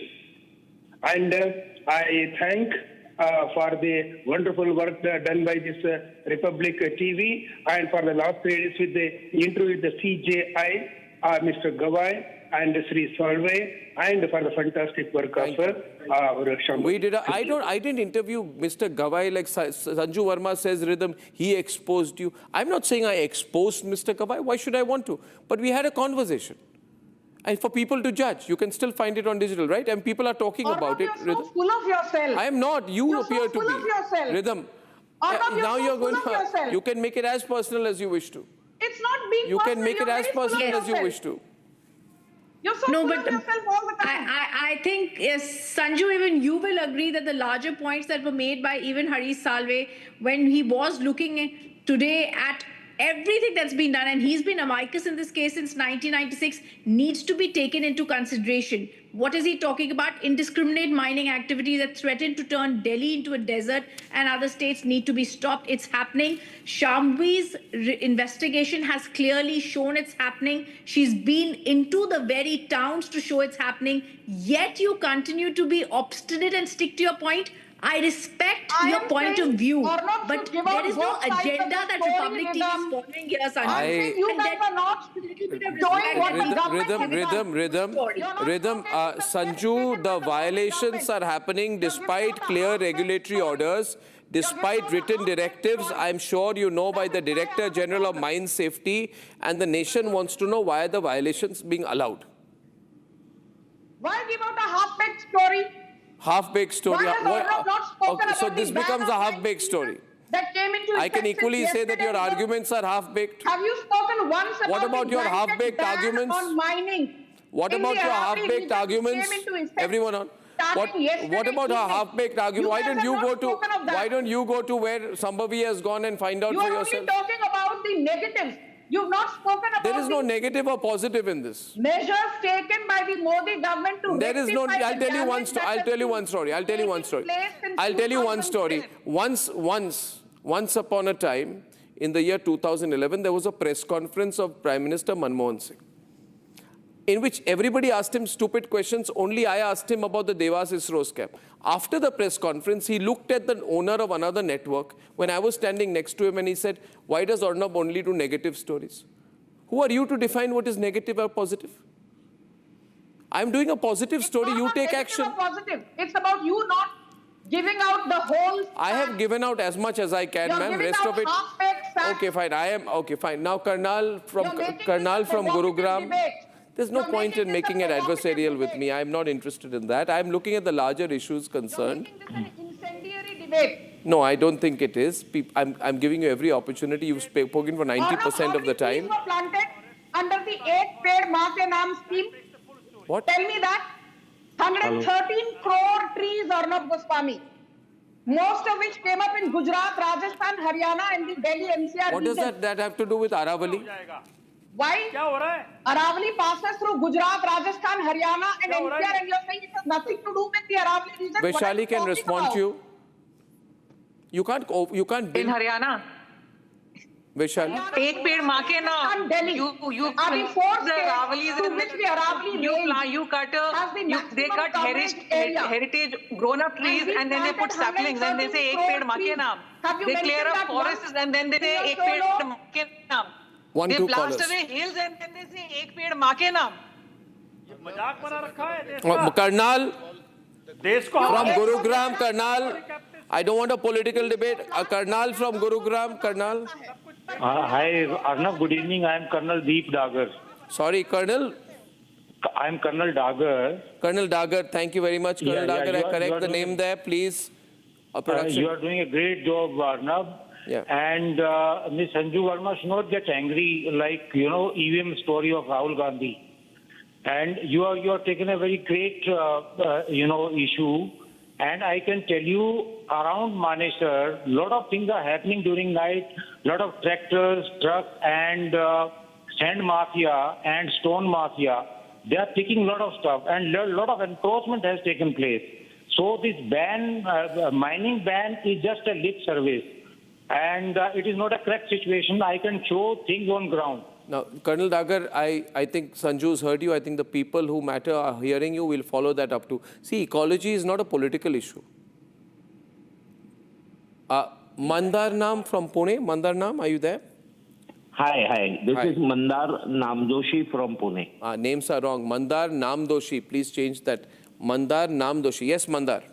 Yeah, now I first of all congratulate you for raising such important issues, which are quite pertinent to the existence of human being in the earth. But I'll try to tell you that Aravalli is not the only land parcel which is facing the same issue. Sahyadri is also facing the same issue. Sahyadri in Maharashtra. Okay. And I owe land which is 206 acres of mountain, where one of the land miner had purchased around 26 acres of the corner of a mountain. But I requested him that if you dig here, the total village in the area belonging to that mountain will be destroyed. And he agreed. He did not go for that. But I'll tell you, that same person has digged so much that total of the Pimpri Chinchwad area of Maharashtra has been raised on the same dig. As much as the land has gone above in Pimpri Chinchwad, the deep has gone it into Talegaon. So what I think is the quest of human being going up and up and up into the mountain instead of going vertical rising, you should go horizontally with using less of this natural resources and probably... Yeah, we should investigate this. You see, you can't change your position on ecology depending on who is in power. Lavasa, there were environmental concerns when Congress was in power. Where are the environmental concerns when BJP is in power? These are relevant questions. Naveen is calling from Sonepat. I am just amazed today. Sambhavi, if you see the amount of information viewers have, isn't that amazing? Isn't that really sort of inspiring you to do more? Will you go back? I want to ask you this. You face threats. You've been tracked. Will you go back? In a heartbeat. In a heartbeat, you will. Yeah. Okay. That's the answer Sambhavi gives Sanju. She will go in a heartbeat. And that's the spirit of the Republic Media I Network. applaud her spirit. There's no taking away from that. Yeah. I say that openly. I applaud her spirit. Well, but I will still say Arnab Goswami is giving out half-baked facts on his show. And this is a politically motivated agenda you are running. Right. Whether you like it or not, that's the harsh truth, Arnab Goswami. Because if you really cared about the environment, you would do a debate on Punjab. Coming from you, it's a compliment. Pawan from Delhi. Pawan, our last caller this evening. Pawan. Yes, sir. First of all, I would like to thank you, Arnab, for making the fourth pillar of democracy still alive. And congrats Shambhavi for making this hard job real. I have a question for Sanju Verma. Ma'am, why don't you understand that on paper and on ground, there are realities which are different? You need to understand that we had choose you as our representative. You are there to represent us, not to the courts. And how you could say we should appreciate only positive, not negative? Why in democracy we are here to question, not to listen only positive? Because Aravalli Hills are important for as I am a citizen of India and I am living in Delhi. So it is the only hill which is located in Delhi, which is Aravalli Hill, and it is the ancient hills of India. So why we don't understand to protect it? I would also request Sanju, I'll give you one example here. Thank you so much for that, Pawan. Sanju, today you are in Mumbai, you go 150 to 100 kilometers away, go to Lavasa. Ask yourself, were there politicians in the Congress time who turned a fragile ecosystem, which is a UNESCO heritage area, the Western Ghats, into an attempt to create a construction boom and create a city called Lavasa? Go back and see today what the situation of Lavasa is. And I'm not naming, there were politicians who chose to stay there in Lavasa. There are politicians who had bungalows in Lavasa. The entire ecology of Lavasa was affected by it. And people were removed. Villagers were thrown out. I want to ask you, have you done enough to restore that balance or change it? Who controls Lavasa today? Which is the company that controls Lavasa? Or is it just that the companies will change hands depending on who is in power? If the these are relevant questions. I'm glad you asked me this question. These are relevant questions. This is a very relevant question, and I'll give you an even more relevant answer. You know, climate activism, Greta Thunberg style is not what we do in India. Do you know something? Be it the International Solar Alliance that was inked by Prime Minister Modi with his French counterpart in 2015, be it meeting the COP21 Paris Agreement goals, or for that matter, the COP26 Glasgow Agreement goals. Today, more than 40% of our energy needs come from non-fossil fuels. We were supposed to achieve this target in 2030. We achieved it in 2021, 9 years ahead of schedule. Do you know, under Project PETA, the ecological balance between the predator and the prey has been... What has this got to do with Aravalli? Why? Everything is linked. And let me tell you one more thing. The United Nations recently said that the 44 crore LED bulbs given by the Modi government... But what do LED bulbs have to do with Aravalli? Environmentally protective step taken by any government head in the world. Clean energy... So see, you'll have to do more. In that case, I'll only tell you this, that the consequential environmental damage of trying to redefine a mountain range is not something that we need a certificate from Glasgow about. No, you tell me, Arnab Goswami, you don't want the mountain range to be defined. What is the option you're giving? Since you've been harping against 100 meters, tell me what you think is the I'm solution. not harping. Harish Salve was also saying the same thing. People of India have said the same thing. Goswami, what is the solution you are suggesting? Now tell me. Since you have been harping, 100 meters kyun hai height, 100 meters kyun hai? Why is Arnab Goswami not on the screen? Tell me what is Arnab Goswami's suggestion? What do you want me to do? Should it not be 100 meters? Should it be 50 meters? Should it be 500 meters? You can't define. Tomorrow you'll try to redefine mountains, Himalayas, Ganga also. What is the definition you want as a well-read journalist who's now the new Greta Thunberg of climate activism? What is the definition? This is now, thank you very much. Sanju, see, you've given me many moments today. This is the incredible moment. I'm only saying tonight that our reporters are on the ground. Our network will investigate. Violations are happening. I don't think any Supreme Court judge, whether 3 days or 3 years before his or her retirement, should or try to redefine what a mountain range is. We must protect the entire area. Human habitation is affected. And we have hopes that your government will not do what previous governments have done. I mentioned Lavasa. You go to Lavasa, you go to Alwar and see for yourself what has happened. For the Aravallis, Arnab Goswami, please share that. If not 100 meters, what? 500 meters? 40 meters? बताओ. चलो जवाब दो आज.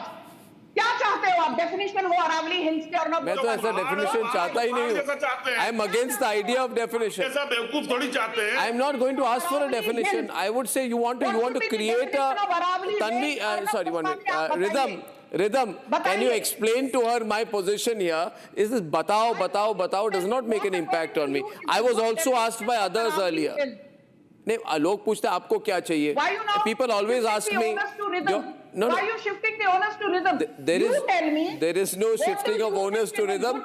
I'm trying to close the debate because it's ridiculous. I don't want a definition.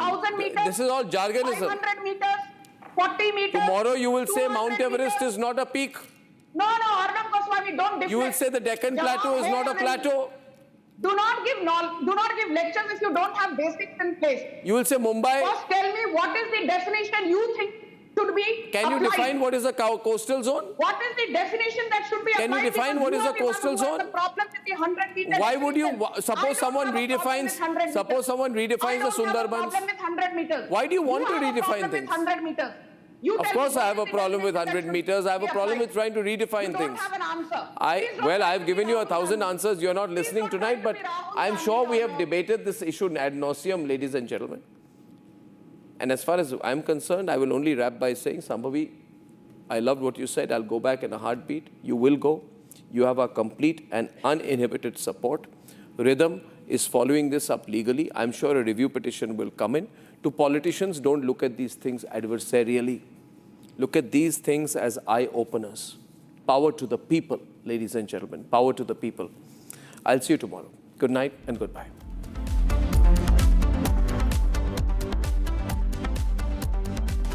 Time for a quick breather.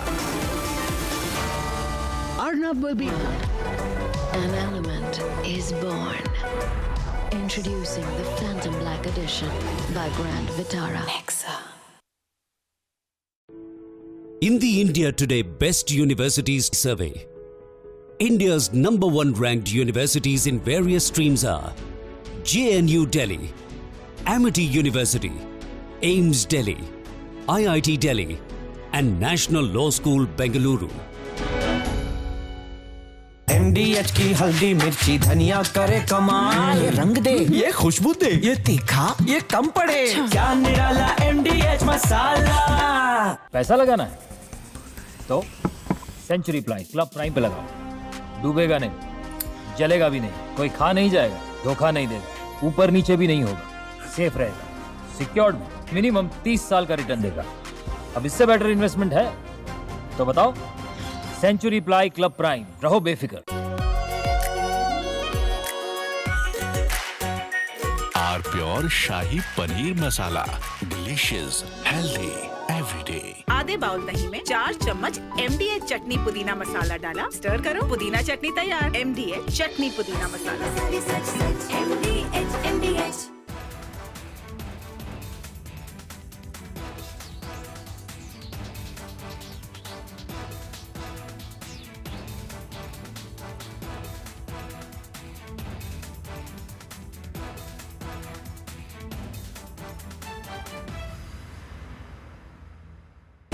Pure सूजी pasta, उबालो, मिलाओ और खाओ, 8 मिनट में तैयार। क्या टेस्ट है, सबका राजा R pure masala.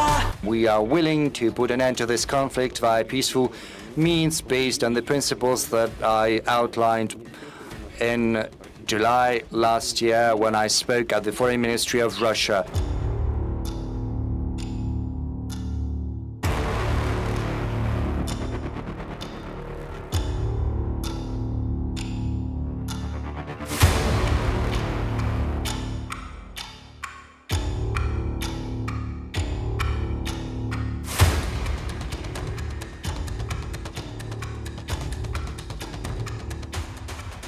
In another world, an element is born. Introducing the Phantom Black Edition by Grand Vitara. In the India Today Best Universities Survey, India's #1 ranked universities in various streams are JNU Delhi, Amity University, AIMS Delhi, IIT Delhi, and National Law School, Bengaluru. Pure सूजी pasta उबालो मिलाओ और खाओ 8 minute में तैयार। क्या test है सबका राजा आरकोर मसाला। दादी के हाथों का जादू और खुशबू से महकता घर, माँ की मुस्कुराहट और खाने की सुगंध। MDH गरम मसाला, क्योंकि हर रिश्ता है स्वाद से जुड़ा। मुस्कुराए लड़खड़ाए जिंदगी चाहे जो भी हो। सर, पेशेंट के लिए कौन सा रूम प्रेफर करेंगे आप? जिंदगी भर के प्यार का कोई रेट कार्ड नहीं होता। Tata AIG health insurance, with you like family, with you always. ये है सीक्रेट रेसिपी MDH का जीरा सिप जलजीरा मसाला। सिप सिप जीरा सिप जीरा सिप MDH का जलजीरा जीरा सिप जीरा सिप MDH का jaljeera jeera SIP.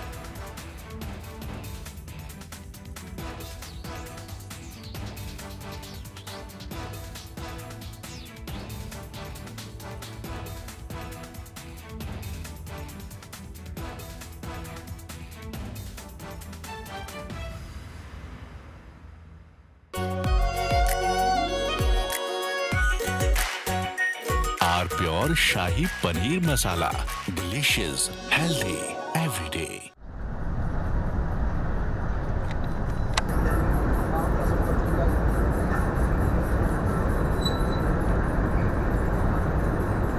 We just now felt this entire mountain shiver because there are blasts going on. As we were telling you, usually for the limestone mining, the acceptable range of the blast is around 1 meter. And that won't be so harsh that we could feel this entire mountain, feel shake. Yes, definitely. And the kind of, because for cement mining, they need a blast of a larger range of something around 50 meters or 60 meters, and when that happens, we were not able to show you, but because that is very frequent between 2 to 3 p.m. we'll try to get that on camera for you guys. But while I was speaking to you, I could feel this mountain shake. So that is the range, and all of this is illegal, Shivam. All of this, the range of those blasts which is used in those mining, the kind of trucks that you see on the other end which are carrying those residual pebbles, those are also not, they are not legally allowed to sell those, but they're not only doing illegal work, they're also making double profit out of whatever is left here. They're making profit illegally out of the Aravalli hills, the lungs of the Delhi NCR, the home for several hundreds of people, wildlife, and so much more. As we know that recently the Supreme Court has accepted the new definition of the Aravalli range, where any mountain which is under the height of 100 meters will not be considered as a part of Aravalli range. Now, what will be the repercussions of it? Any mountain which is not considered a part of Aravalli range will be open to construction, will be open to mining, and this Aravalli range, which is more than 2.5 billion years old, also the lungs of the Delhi NCR, protects Delhi NCR from heat waves. From the Republic Media Network headquarters, it's time for Arnab Goswami on the debate.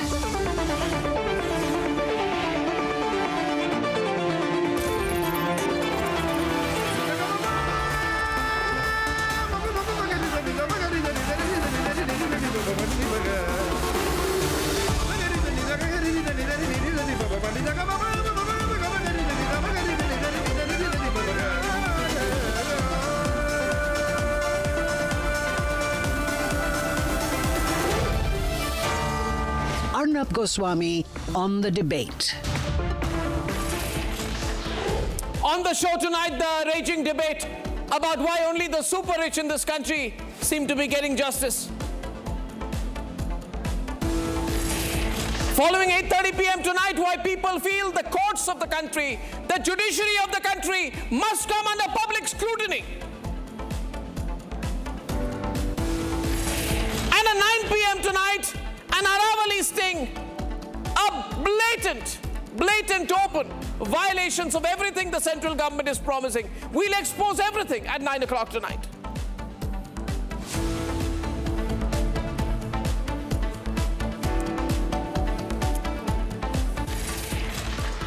Ladies and gentlemen, why do I ask questions? Why did I grill the person who till recently was Chief Justice of India to a point where I felt he started feeling uncomfortable? Let me tell you, viewers, I don't feel good putting an ex-Chief Justice of India on the mat, but I'm compelled to. After all, he was the Chief Justice of India. But he must also understand, and the judiciary of this country needs to understand, that justice is not done in a vacuum. The judiciary in this country must understand that people are putting it under scrutiny. And several decisions of the judiciary have been extremely, not controversial, but questionable of late. The judiciary must understand that, yes, they have the right to bring in a lot of subjectivity into their decisions, but sometimes when they themselves cannot answer in a convincing way, someone needs to ask. If I don't ask, if Republic don't ask, doesn't ask, who will? Who will in this country? Viewers, we must be very careful of an understanding between the executive and the judiciary. A battle of turf between the judiciary and the executive, in which the people are not given a stake. It seems to be a narrow definitional fight for turf between powerful politicians and powerful judiciary. And in that process, ladies and gentlemen, you, the people, are set aside. How many cases are there as of now? Let me tell you, this is what the judiciary must think: 4.5 crore cases pending. Today, this massive backlog, 45 to 50 million cases pending, is a black spot on the judiciary, including appellate court, Supreme Court, High Court, lower court. What's going on in this country? And then the judges speak of accountability. I asked them tonight, yes, you have 5 crore cases pending. You will give multiple reasons why so many cases are pending. But I'll tell you which cases are not pending, ladies and gentlemen. The Supreme Court says of accountability that India cannot have two parallel legal systems. One for the rich and resourceful and those who wield power, and the other for small men without resources, without capabilities to gain justice. I'm quoting the courts to the courts, ladies and gentlemen. The courts are aware of the dangers when people begin to feel there are two parallel systems of justice, one for the rich, the powerful, the connected, the politicians, those who can buy those expensive advocates, and the others who get crushed by the system itself. Ladies and gentlemen, case after case after case in this country, the system of justice is failing the poor people of India, the vulnerable, the middle class, and the underprivileged sections of our society. 5 cases I want to start by talking about tonight. 1, the 23-year-old super-rich brat Rakshit Chaurasia, under the influence of drugs, THC and codeine, takes his expensive car, drives it at 140 kilometers per hour in Vadodara, mowed down 2 two-wheelers, kills 1 woman, injures 8 others, including children, and then comes out and says, I want one more round, one more round, one more round. He says, listen to this. After the crash, he says, I want one more round. Where's that audio? Another round! Another round! Another round! Another round! And this rich brat, the judiciary of India says, let him free. The judiciary says, oh, he's just 23-year-old, give him a chance to reform. I want to ask the judiciary, what's going on? What are you doing? It's proven he was under the influence of drugs. He's not a minor at his age. There are people who, wearing the Indian uniform, have sacrificed their lives for the nation during Kargil. But the judiciary says, give him bail. Give this super-rich brat a chance to reform. Ladies and gentlemen, and let me now tell you another thing. In Pune's Kalyani Nagar, a 17-year-old drinking alcohol before getting behind the wheel of a multi-crore Porsche killed 2 young software engineers. And the court said, give him bail, let him write a 300-word essay, give him a chance to reform. And the entire evidence was tampered in that case. The judiciary says, give him a chance to reform. After all, what have they done? They've only killed people. Is that a big thing? Perhaps not for the judiciary. And then the judiciary must ask itself what its credibility will be Where will be the credibility of the appellate judiciary of the country if a politician, after raping a 17-year-old girl, killing her father, attempting to kill her, killing two of her aunts, ladies and gentlemen, convicted of rape and murder, is freed under a technical reason that he has not committed aggravated assault. What aggravated assault? What technical ground is the judiciary talking about? Why is the judiciary looking like it looks for a needle in a haystack to find an argument which will allow a powerful person to get away? Is this the approach of the judiciary towards the common man? No. Was that the approach of the judiciary in the case of Aravalli, where again, for a technical definitional reason, that courts go out of their way in the Aravalli case, out of their way to change the definition of an entire 2 billion-year-old mountain range, opening it up today to all kinds of exploitation, mining, quarrying, so that some people can make money. Ladies and gentlemen, are these not double standards? Did the Sandesara brothers, once accused of corruption, on which political parties took a strong position, not buy their way into freedom by paying 5,000 plus crore rupees as per a Supreme Court order? So the rich get away and are given ways to get away. The poor are crushed, the middle class are ignored. Acid attack survivor, how many cases do I tell you? Shaheen Malik was an MBA student from Panipat. Yesterday, 3 individuals, 16 years after they were charged in the 2009 case, were acquitted on grounds of lack of evidence. The victim says, I feel broken not by the violence but by the order. I trusted the system for 16 years. I trusted the system. When people lose trust in the system, is it not time for the judiciary of this country to start thinking? To start thinking. Ladies and gentlemen, I'm doing my job. Let me tell you, once a Supreme Court judge filed a 100 crore defamation case on me because apparently in the channel I ran, for a few seconds, a wrong picture went for a technical reason with a wrong name, for which clarification after clarification after clarification was put out, but no, it was said that I should pay 100 crore rupees. I stood up in court with 2 of the greatest lawyers of the country standing for me. Then I was told that as a guarantee, 20 crore rupees is to be paid. My point is not that I will fight every legal case against me, for I never do any wrong. But I will say this tonight, if a prestige of a judge is worth 100 crore rupees for a small few seconds of a technical error, what is the value of the life of a common man in this country? Common man in this country. I have no problem, take on Republic, take on Arnab Goswami, file cases, do whatever you want.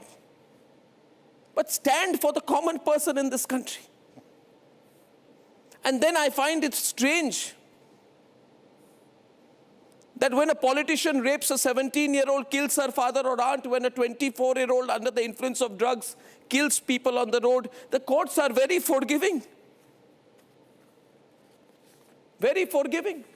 What happened in the case of Yashwant Verma? What happened in the case of the burning cash? Did the courts of this country, did the judiciary of this country give us a true feeling that they were concerned about the corruption in the highest courts of the country, or was that matter also dealt with in a manner to buy time and take it away from the courts of public opinion? And I want to say to the lordships, I have the greatest of respect for you, but beyond the courts is also the court of public opinion. People are watching what happened to the Yashwant Verma case. And I'm raising this particularly because we, the people of India, must know that we must not be taken by this debate going on between the executive and the judiciary, where the judiciary says that the executive must not get into our turf, and the executive says the judiciary must not try and enter our territory in this territorial battle between powerful judges and powerful politicians. What about the people of India? What about the people of India? Ladies and gentlemen, what about the people? Judiciary and courts are not for optics. Republic stands for the people of this country. And still I say, the executive and the courts can redeem themselves. But only if they want to. Not if they say that these points that Arnab or Republic are raising are to be addressed adversarially. Put me in the courts, I will answer the courts of this country. For I have nothing but clear intent. And with the clarity of intent with which I followed the Aravalli case, I ask the judiciary and the executive, I have 5 demands. Restore the faith of the people of the country in the institutions that we are proud of. 1, reverse the Chaurasia case. You cannot let a drug-induced killer, super rich, get away. Reverse it. Demand number 2, immediately intervene suo motu before the vacations if required. In the Sengar case, do not let anger simmer. Do not let a politician rape and murder. And after that, appear to get away. Justice must not just be done, it must be seen to be done. Number 3, allow the review petitions immediately. Don't even wait till after the holidays. Review, stay, reverse the Aravalli judgment of Chief Justice of India, Justice Gavai, who, with the greatest of respect, was unable to answer questions of judicial precedent when I questioned him. 4th, on the acid attack case, intervene. When victims start saying that the system is not to be trusted, that is something which must set alarm bells ringing in the judiciary. And finally, in the Pune Porsche case, remember the lives of the middle class matter, not just the rich, however politically connected. From my side, I say tonight, the courts and the judiciary and the politicians of this country can redeem themselves, but only if they want to. Only if they want to, not if they feel they are not under anybody's scrutiny. And I have no agenda in this, but I must say this tonight. Where is the justice? Parth Pawar got away. His name was not in the FIR because he's Ajit Pawar's son. These are questionable decisions. The rich get away when they kill people on the roads and ask for one more round of narcotics. It's on tape. And yet I always feel that the moment the matter goes out of media scrutiny and public scrutiny, that's when these judgments come. And we, the people of India, must arm ourselves with knowledge about the law. We must congregate collectively and make sure that everybody who is in a position of power is under scrutiny, whether the courts or the politicians. Let's debate. March 13, 2025.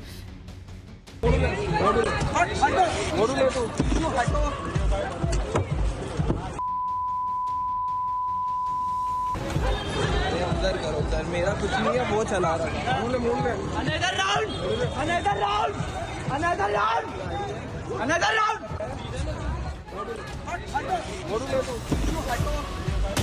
Rakshit Chaurasia, 23 years old, shouted another round as he plowed into 9 commuters. Another round another round another round another round हम लोग जब right आने का space था उस time एक scooty थी और एक कार था.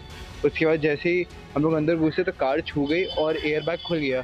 जैसे एयरबैग खुला कुछ आगे का दिखा नहीं और गाड़ी अपने आप ही डीरेल हो गई. Rakshit Chaurasia accused of Vadodara hit and run case which happened on the night of March 13. In his plea, he had said that he had no antecedents and he was a student. On the other hand, High Court replied saying the case needs to be considered. He is a student and he is in jail since last 9 months. Justice N.S. Kareel and the bench granted him a bail. Rakshit lied when paraded by the police. He was under the influence of cannabis. 9 months later, he's been granted bail. The court in its order has cited his age, saying he is young and just 23 and has no antecedents. The court said release must be considered. Purav Patel was injured in the crash. His wife, Himali Patel, was crushed to death. आक्रोश तो हमें भी बहुत है कि इसको bell मिली ही कैसे और मिलनी चाहिए ही नहीं थी, फिर भी मिली. मेंटली मैं पूरा ब्रेक हो चुका हूँ, फाइनेंशियली बहुत तकलीफ हो रही है और मेंटली फिजिकली सभी तरीके से हमारे मुझे और मेरे पूरे परिवार को बहुत ही झेलना पड़ा है. Is justice only for the super rich? Another round.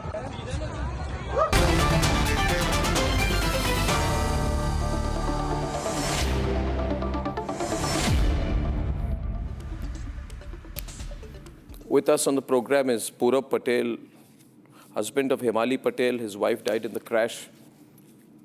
Suhail Seth is with us, a citizen voice tonight. Susi Ben Shah is spokesperson of the Shiv Sena. And C. Rajshekharan is a senior advocate from Chennai. Purab, now the courts have said that he must be given bail. This 24-year-old who, under the influence of drugs, which have been proven to be codeine and a mix of something called CHC, so some kind of high drug inducement. He was drugged, and under the influence of drug, he killed your wife. I want to know how you're viewing this and what you intend to do now. Sir इसमें simple है, हमको justice चाहिए in short period of time, और जो bell grant की हुई है हमारे हाई कोर्ट ने, उसको अगर रिवर्स कर सकते हैं तो हमारे लिए बहुत अच्छा है, क्योंकि ये जो हमारे साथ हुआ है एक्सीडेंट, फर्स्ट ऑफ ऑल वो ड्रग एडिक्ट था, और सेकंड वो 140 और उसके अबव चला रहा था, तो उसकी वजह से मेरी वाइफ ऑन द स्पॉट उधर ही मेरी वाइफ की डेथ हो गई. तो उसके लिए हमको जस्टिस चाहिए, और जितना हो सके उतना जल्दी जस्टिस चाहिए. We are watching this. I'm going to open the phone lines on this. Susi Ben Shah, I'm quite surprised the politicians in this country are very quiet when it comes to these cases. जैसे मतलब ही नहीं है. सोहेल, जैसे नेताओं को मतलब ही नहीं है, कोई मरे कुछ का किसी का हो, किसी आवाज उठाने की जरूरत नहीं है, वो politically connected होगा, he's under the influence of drugs. Now what happens is that when a rich person kills a middle class person, right, और courts भी कहते हैं उसको छोड़ दो,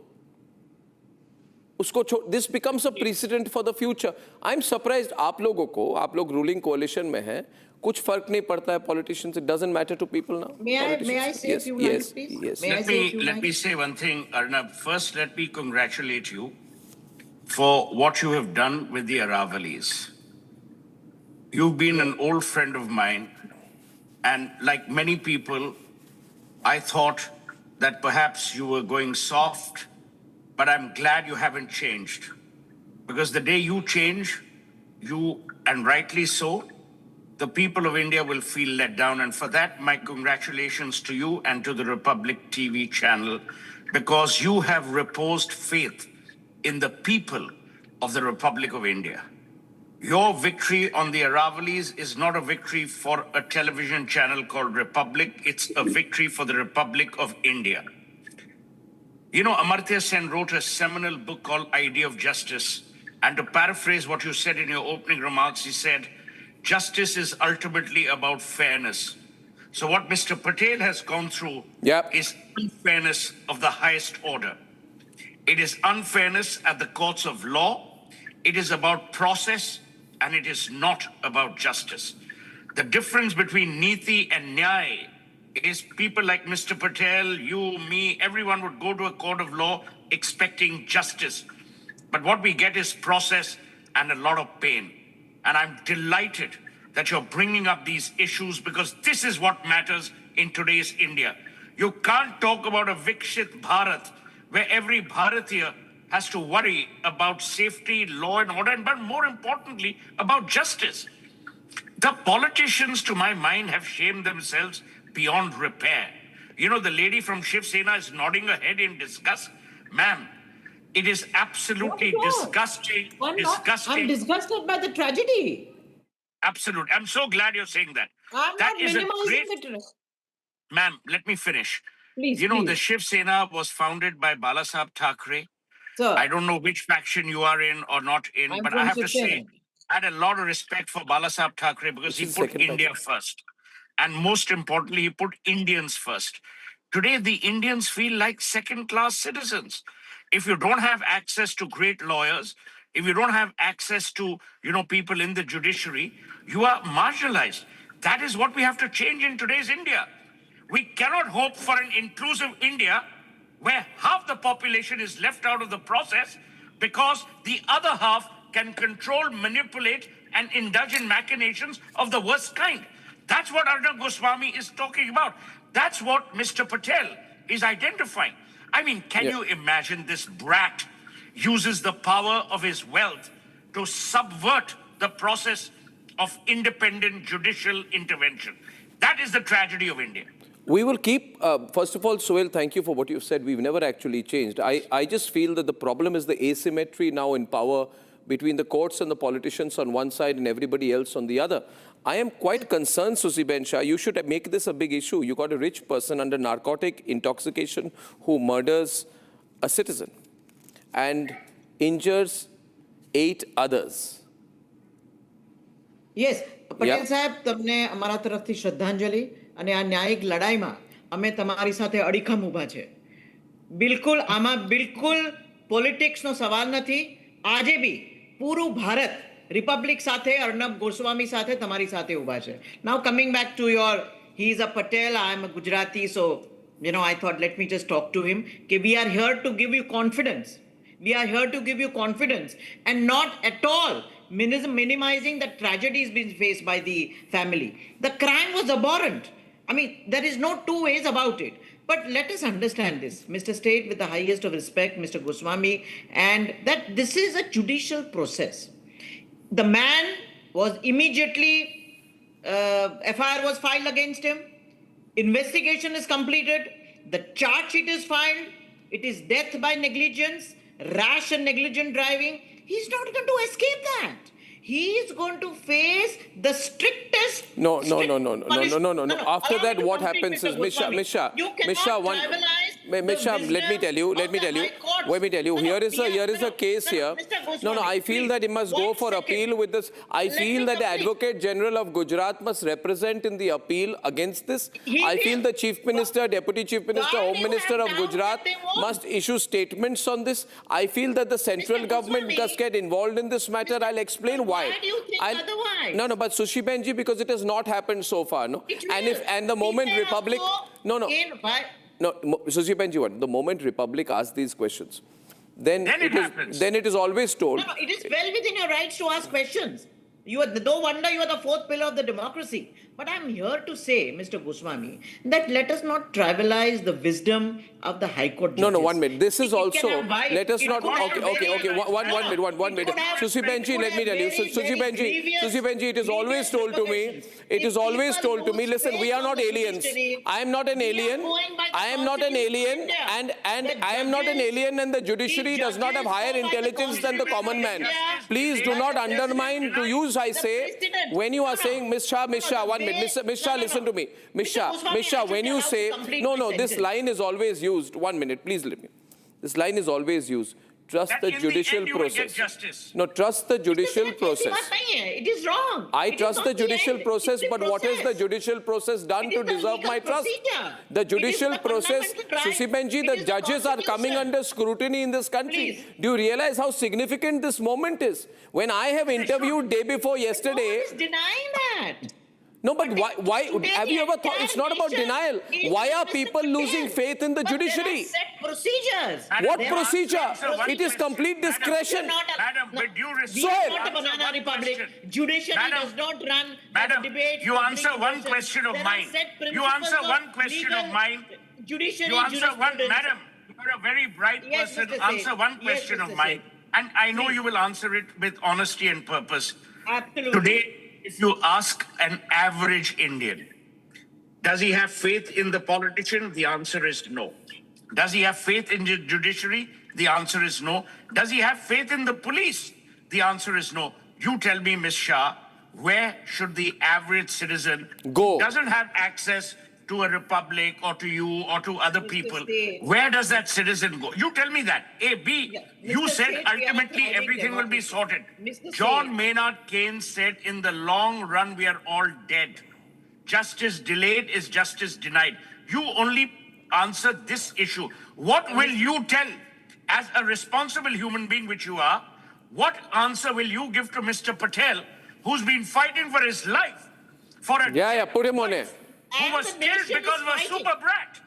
And the nation and the channels Republic are fighting with him. And so are we. But sir, Mr. Seth, please, let us understand this, that the judge, in their wisdom, No, this constant phrase, judge in their wisdom. I want to ask you, are the public not wise? Always it is says the judges in their wisdom. Is Sohail Seth a fool? They are sitting on a bench. No, in their wisdom only I am doing, but in my wisdom I am asking the question. I can't keep saying, my lords, my lords, my lords. You know, this distance that happens between the bench, this distance between the bench and the rest of us, we are equals. We are equals participants in the fight for justice. We are always told, my lords, you have a higher wisdom. But what about the wisdom and the pain of the common man? Arnab Goswami, in the spirit of the Republic TV, allow me to Arnab complete. Goswami, I am here the victim. Arnab Goswami knows some of the finest lawyers in India, as do I. Yes. We are not questioning, one minute, we are not questioning the wisdom of the courts. We are questioning their alacrity and their empathy. These are constitutional authorities. These are pillars of what the justice system should be.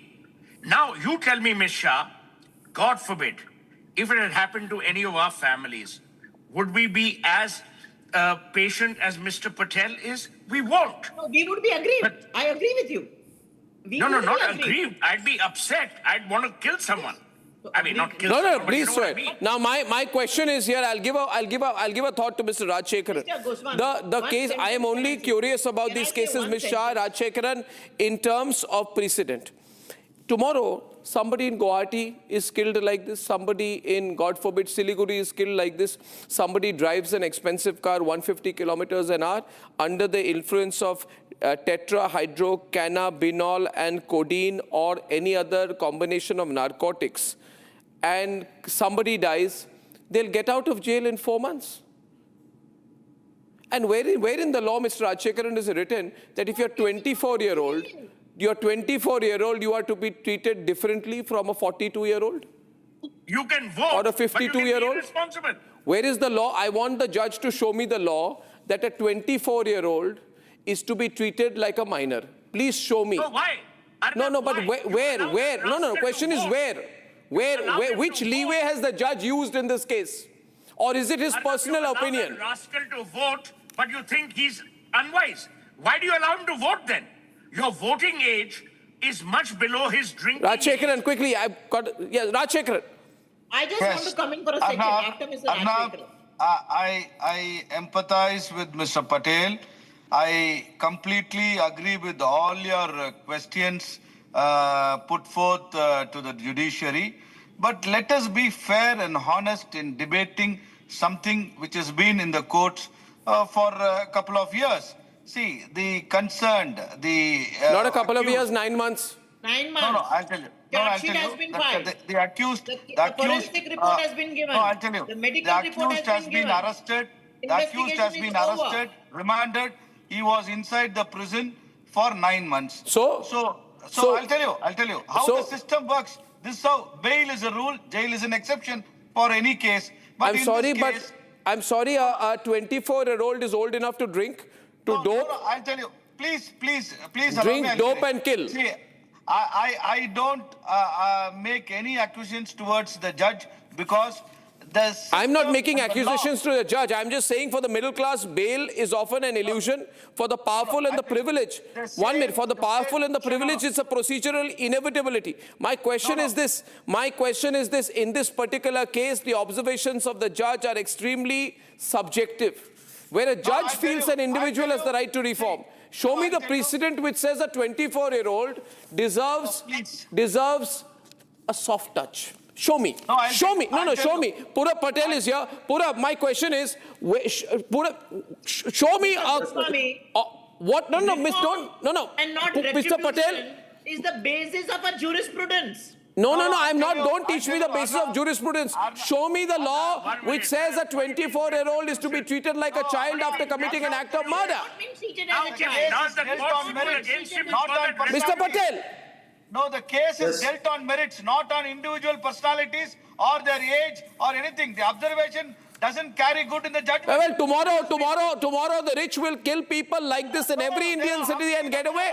And the case of Himali Patel's death will become a judicial precedent. Pura Patel, what do you intend to do? Do you have the money to fight the case? Can you fight these people? No, I'm sorry to... Is there any appeal you want to make your own republic to the Chief Minister of Gujarat or anybody else? No, I'll Yes, sir, I want to... The death of Hima... No, yes, Purav, go on, Purav and Susibet, Purav. हाँ sir, मैं यही बोलना चाह रहा हूँ कि हमारे CM, हमारे पीएम, वो सब इसके अंदर ध्यान दे ये केस में और जितना हो सके उतना जल्दी इसका फैसला सुनाए. Patel Sahib, why do you think otherwise? 9 months. अभी तक कुछ हुआ नहीं है ना, that's why he thinks otherwise. Hold on. No, ऐसा नहीं होता है. We don't run a banana. नहीं, अभी तक तो हुआ नहीं है ना कुछ. No. Hold on, Mr. Goswami. नहीं, आप हमेशा you want to individually talk to the person. Tell the people, no? I'm telling that. No, I'm asking you. God forbid a politician's family member dies like this. If an Aam Aadmi kills them in an auto rickshaw, I want to tell you. Oh yeah, you think in this country a politician is on the wrong faces. Mr. Goswami, he was arrested. FIR was filed. Within 9 months, a full-proof investigation has happened. The charge sheet has been filed, forensic report has been filed, medical report has been filed. He is going out and he is being released. You've not filed a review petition. Take the case to a review petition, challenge it before a bigger bench in the High Court. Assure him today that the Advocate General of Gujarat will come in this case. Purav, last word. हमारी request इतनी है कि जल्द से जल्द justice मिले बस. Okay, now I'll take that at face value, though I think the action will have to come from the Gujarat government. I thank you all. Suhail, Purav, Susi Benji and Mr. Rajshekaran. I'm now moving, ladies and gentlemen, from the Aravalli judgment to the Sengar case, to the Vadodara case, to the Panipat acid attack verdict. Reality is, and I said it openly today, and the judiciary may hate me for saying this, but I will say it. If I don't say it, who won't? Courts in this country, appellate courts, High Courts, Supreme Court have come under public scrutiny. People are asking questions. People are clearly looking for answers that they are not getting as of now. Especially this Sengar case, where a politician rapes and murders at will, and then the sentence is suspended without apparent reason, looking for a technicality. Ladies and gentlemen, does this ever happen for a Aam Aadmi, for a middle-class person? Absolutely not. This kind of privileged dispensation of justice only seems to happen for people who have influence. Let's debate.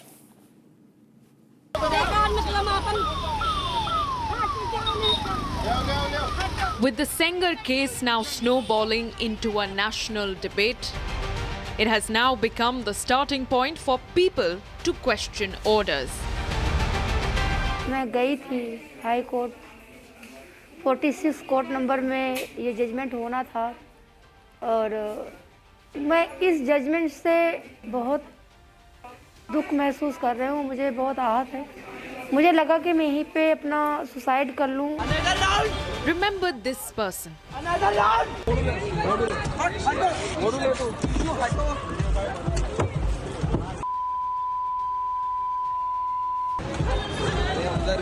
मेरा कुछ नहीं है, वो चला रहा है.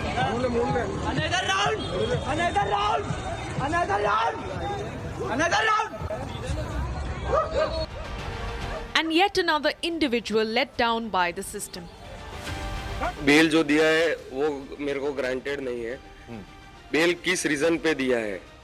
ये बंदे को जिसने मेरी वाइफ की जान ली उसको बेल मिलना ही नहीं चाहिए. और उसने ड्रग ली थी. ड्रग लेने के बाद 140 की स्पीड पे वो गाड़ी चला रहा था. और कोई भी आए ऐसा हिट एंड रन करके बाद में बेल लेके बाहर निकल जाए तो ये गलत प्रूव होता है पूरे सिस्टम में. And this is Shaheen. And this is how she was attacked. मजाक बना के रख दिया गया है सिस्टम को, कोई सबका बिलीव हट जाएगा, कोई भी नहीं आएगा। मुझे नहीं पता कि अब क्या मुझे जस्टिस मेरे 60s में मिलेगा या मिलेगा भी या नहीं मिलेगा। मेरा भरोसा तो उठ चुका है। तो जो मुझे लगता है जो कोर्ट के जज साहब की सीट के ऊपर लिखा होता है सत्यमेव जयते, वो झूठ है, ऐसा नहीं है और वो हर कोर्ट से हटा देना चाहिए। Just 3 of many cases that have put public gaze on court orders. Power still seems louder than justice, and the survivors are left to fight alone. Serious questions now confront India's justice system tonight.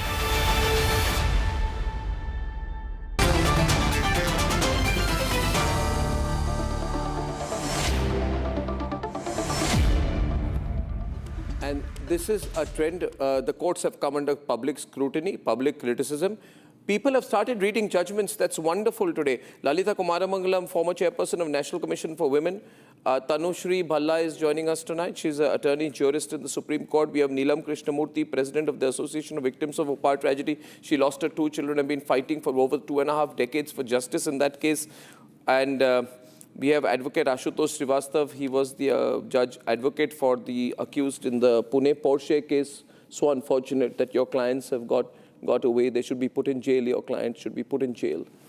And many members of that family that supported him and got political connections, all of them should be put in jail, Mr. Srivastav. Advocate Prashant Mendirata is an advocate in the Supreme Court. And Satish Maneshinde is a senior advocate in the Bombay High Court. Mr. Maneshinde, I want to start with you. What is happening here is that because of, let me analyze it, the nature of the cases are very public. These are cases which are already in the public eye. Therefore, people have a public memory of it. Then the media is also very activist in these cases.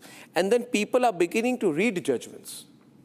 People are beginning to say that what the hell is going on?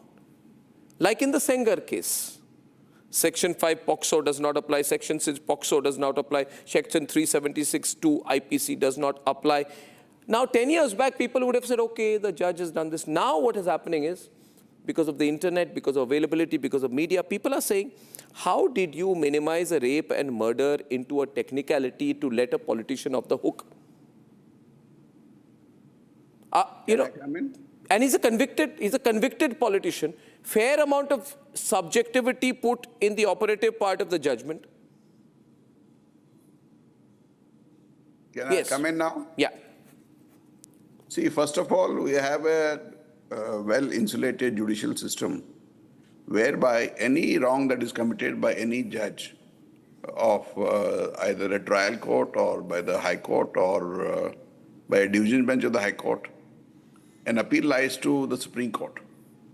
So as far as Senegal's case is concerned, I'm told, and I have personally known, that the CBI is filing an appeal immediately before the Supreme Court.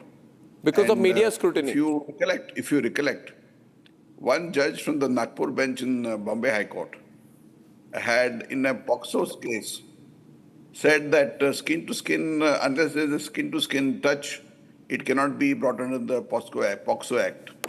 That judge, who was in as an additional judge of the High Court, was not confirmed, and the judgment was set aside immediately. So therefore, the judicial system is completely aware of what is happening all around. No, but okay, so your argument is, Mr. Maneshinde, and I'll just get Lalita to respond. Your argument is that there are checks and balances in the system where higher courts can come in on these matters. But it would be, my point would be, and maybe Lalita ji can take it forward, that why was such a decision made by a High Court? Are we to not trust the wisdom of the High Court? How did the court says that in the opinion of this court, once this court is prima facie of the opinion for the purpose of instant application, the offence of POCSO is not attracted, therefore appellant cannot be sentenced for the remainder of his life. This is an extraordinary sentence. A court that has not heard the appeal finally declares prima facie that life imprisonment cannot apply. You've not heard the case finally. You've not heard the case. You have not heard the case. And you have come to a prima facie conclusion. And then the media asks rightly, on what judicial authority does suspension application become a mini acquittal on sentencing? This is what I call a mini acquittal. Then why have the procedure at all? You say trust the legal procedure. Why have the procedure at all? You've come to a conclusion right at the start. You've let off this person. The victim is fighting for her life. Her father is dead. Aunts are dead. Lalita Kumaramangalam, your response to Satish Manishinde's opening remarks, please. Arnab, I'm not here to talk just about one case or on one particular topic. The problem with the courts of late, especially in the last 5 years or so, maybe even a little more, is that many of their judgments have been questioned. Not just for not following the procedure of law, they follow the procedure of law probably, but have they really dispensed justice? What is happening, and increasingly what the common man like me, people like me feel, is that it seems that the letter of the law has become more important than delivering justice. Powerful people, whether it's money, politics, etc., seem to be able to get their cases heard sooner, seem to be able to get lighter sentences. And when we ask questions, we are fed a diet of very complicated legalese terms, which most of us do not understand fully, and are told that, look, the courts are doing their best. Great. Now, courts are so far in calls. India, the courts have been the last, place of appeal for anybody who wants justice. But this, in too many cases, look at Tirupura, what happened in Tamil Nadu. How was that fair to one particular community? Courts seem to be looking at issues of facts, if not facts perhaps, but looking outside of exactly the law. When you deliver justice, we are told that courts only look at data and facts. But when a judgment is given, it doesn't seem that way. So many people feel aggrieved. And it's not always just a person who has gone to court or who is a victim. Many people feel that the courts are not doing the job that we expect them to do. That is, be totally blind to everything else, but what is the truth, what is justice? And that is why today, many people feel that courts should also be answerable. Now, I'm not expert enough to say should they be or should they not. But what I do know is that as a member, a resident of a democracy as vibrant as India, at the very least, we should be able to question. It seems as if even that is now, we are being told by experts that we are not supposed to question, we just have to accept the procedure, the legalese, the letter of the law, other trend which is happening, which is, but the courts are also on the back foot. Judges are also human. No, judges are of course human, but an attempt is always told, though, judges have higher wisdom. Now, thing is, because of the internet, because of the media, because of availability, because of human intelligence, maybe AI, God knows what, people are now pulling out judgments and saying, what are the courts doing? Like Satish Ji, day before yesterday, interrogated and questioned the Chief Justice of India. He was unable to explain to me. The Chief Justice of India, Justice Gawai, sat with me. I gave him 5 judgments where the case of precaution, where the principle of precaution, abundant precaution is used in ecological cases. And I did not just quote MC Mehta, I quoted 5 other cases. But the judge, the former Chief Justice did not have an apparent answer to it. He just said, see the operative part of my judgment, operative part. Question here is now, let me take the operative part. In this case, the judge says, Advocate Prashant Mendirata, the judge says, POCSO does not apply. And threat or harassment to the victim is not an issue. But in Sumanta Deka versus State of Maharashtra, the State of Meghalaya High Court denied POCSO bail due to the accused coercion or harassment on the minor victim post the charge sheet. The judgment said reasonable apprehension of witness tampering, threat of complaint and minor victim weighed against the grant. That is the rule in Meghalaya. But in another case, in Uttar Pradesh, where the case has been moved from Uttar Pradesh to Delhi, because the victim's father has been killed, aunts have been killed. There's an attempt to murder her by a truck which hits her car 11 times. Another High Court says this is not an important issue. Usko jaane do. Where is the logic here? Why is there a jaane do approach here in Delhi and not a jaane do approach in Meghalaya? If I may just respond to that, Adam.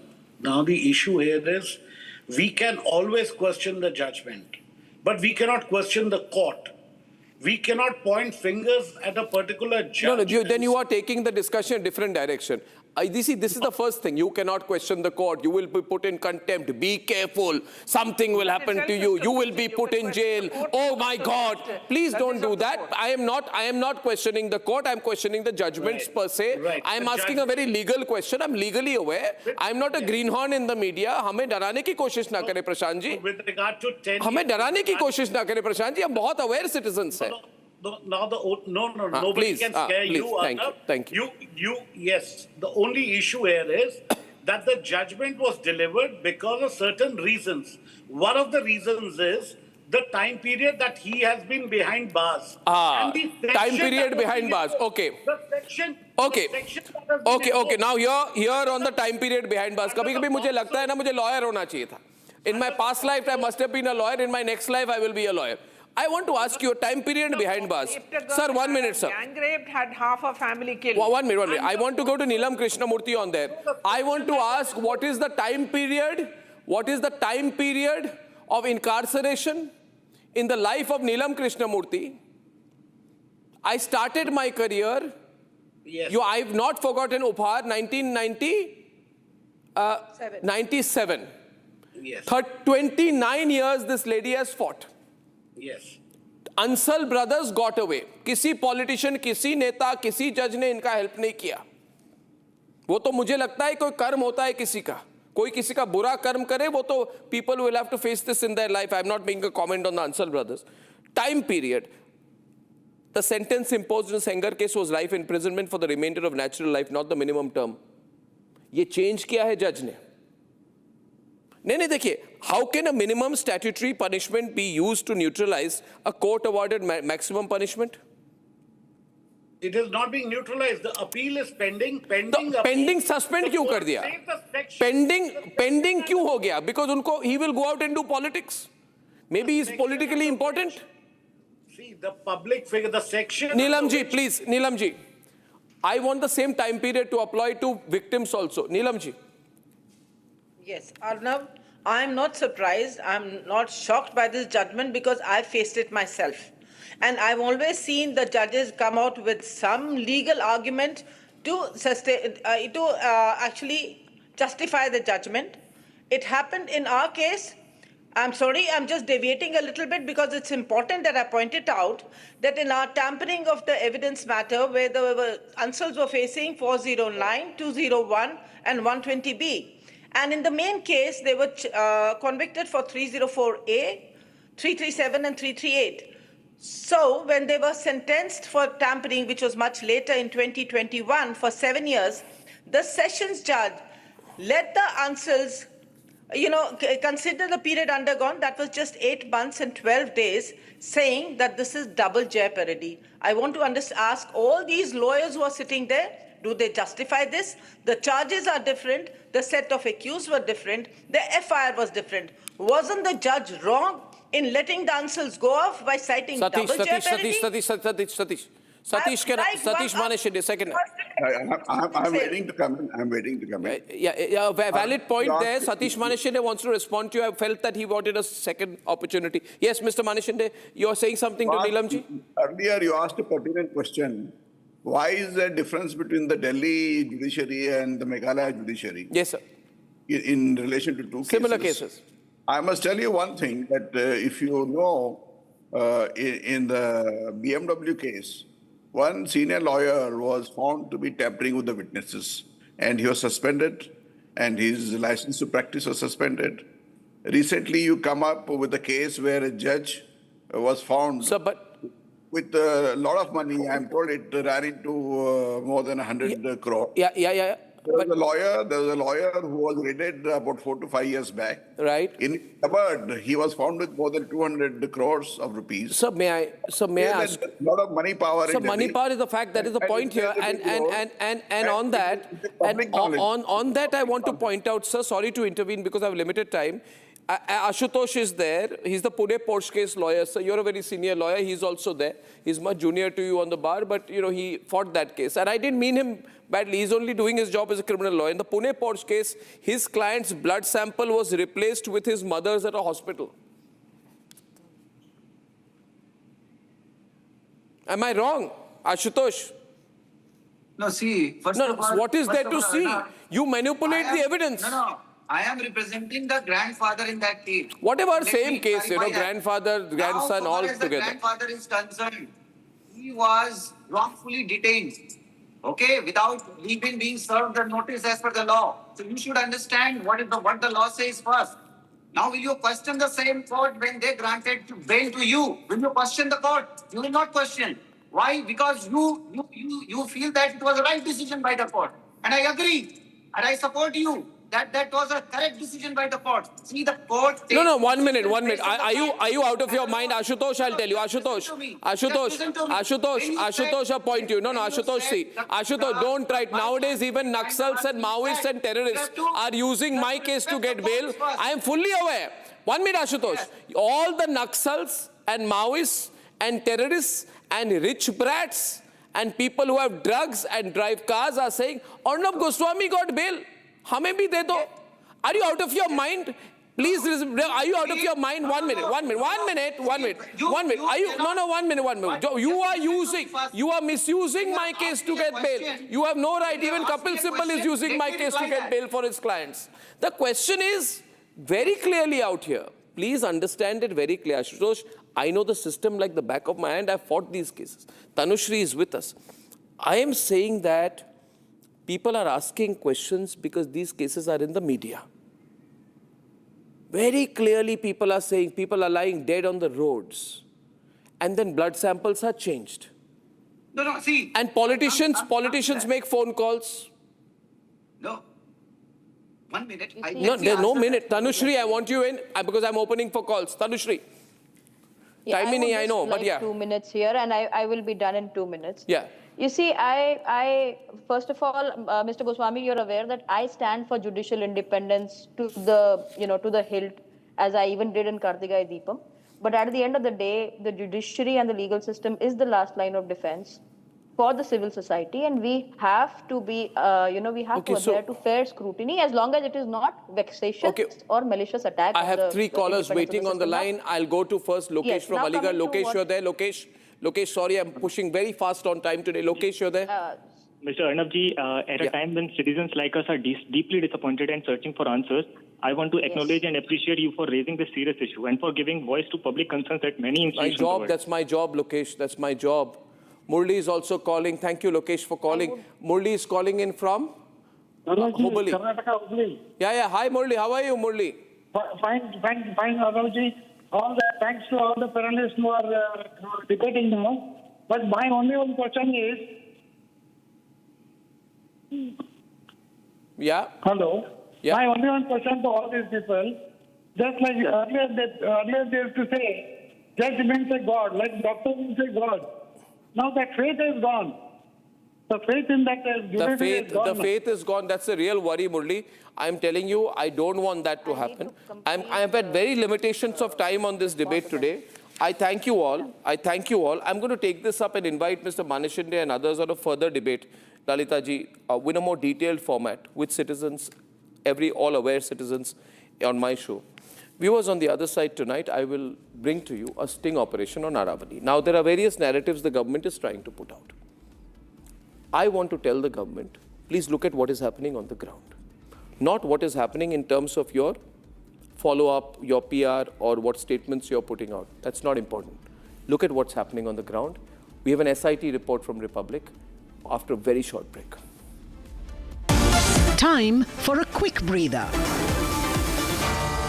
Arnab will be right back with the debate.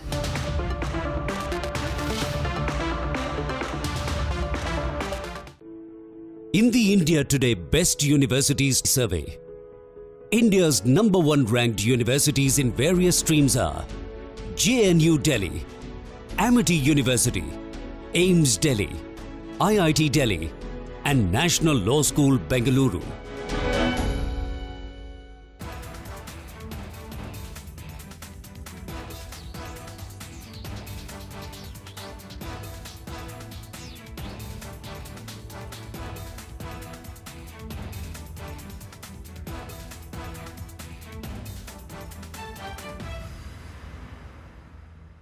We are willing to put an end to this conflict via peaceful means based on the principles that I outlined in July last year when I spoke at the Foreign Ministry of Russia.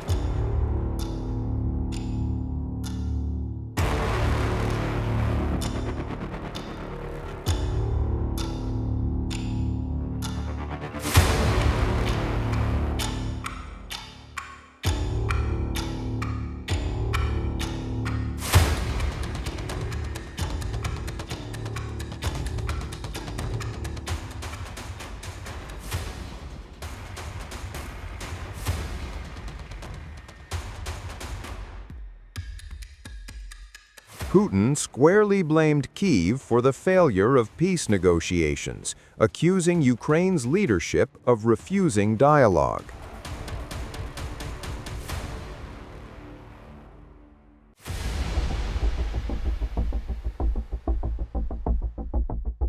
Statements from Zelensky that he is not prepared to discuss territory issues. At the moment, we don't see their readiness. I would like to remind where it all began.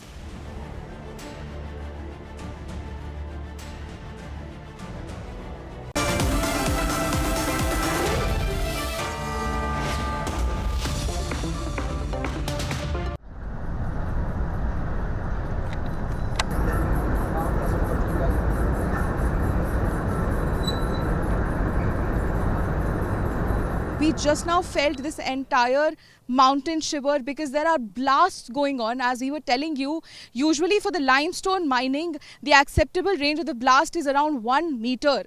And that won't be so harsh that we could feel this entire mountain, feel shake. Yes, definitely. And the kind of, because for cement mining, they need a blast of a larger range of something around 50 meters or 60 meters. And when that happens, we were not able to show you, but because that is very frequent between 2 to 3 p.m. we'll try to get that on camera for you guys. But while I was speaking to you, I could feel this mountain shake. So that is the range, and all of this is illegal, Shivam. All of this, the range of From the Republic Media Network headquarters, it's time for Arnab Goswami on The Debate.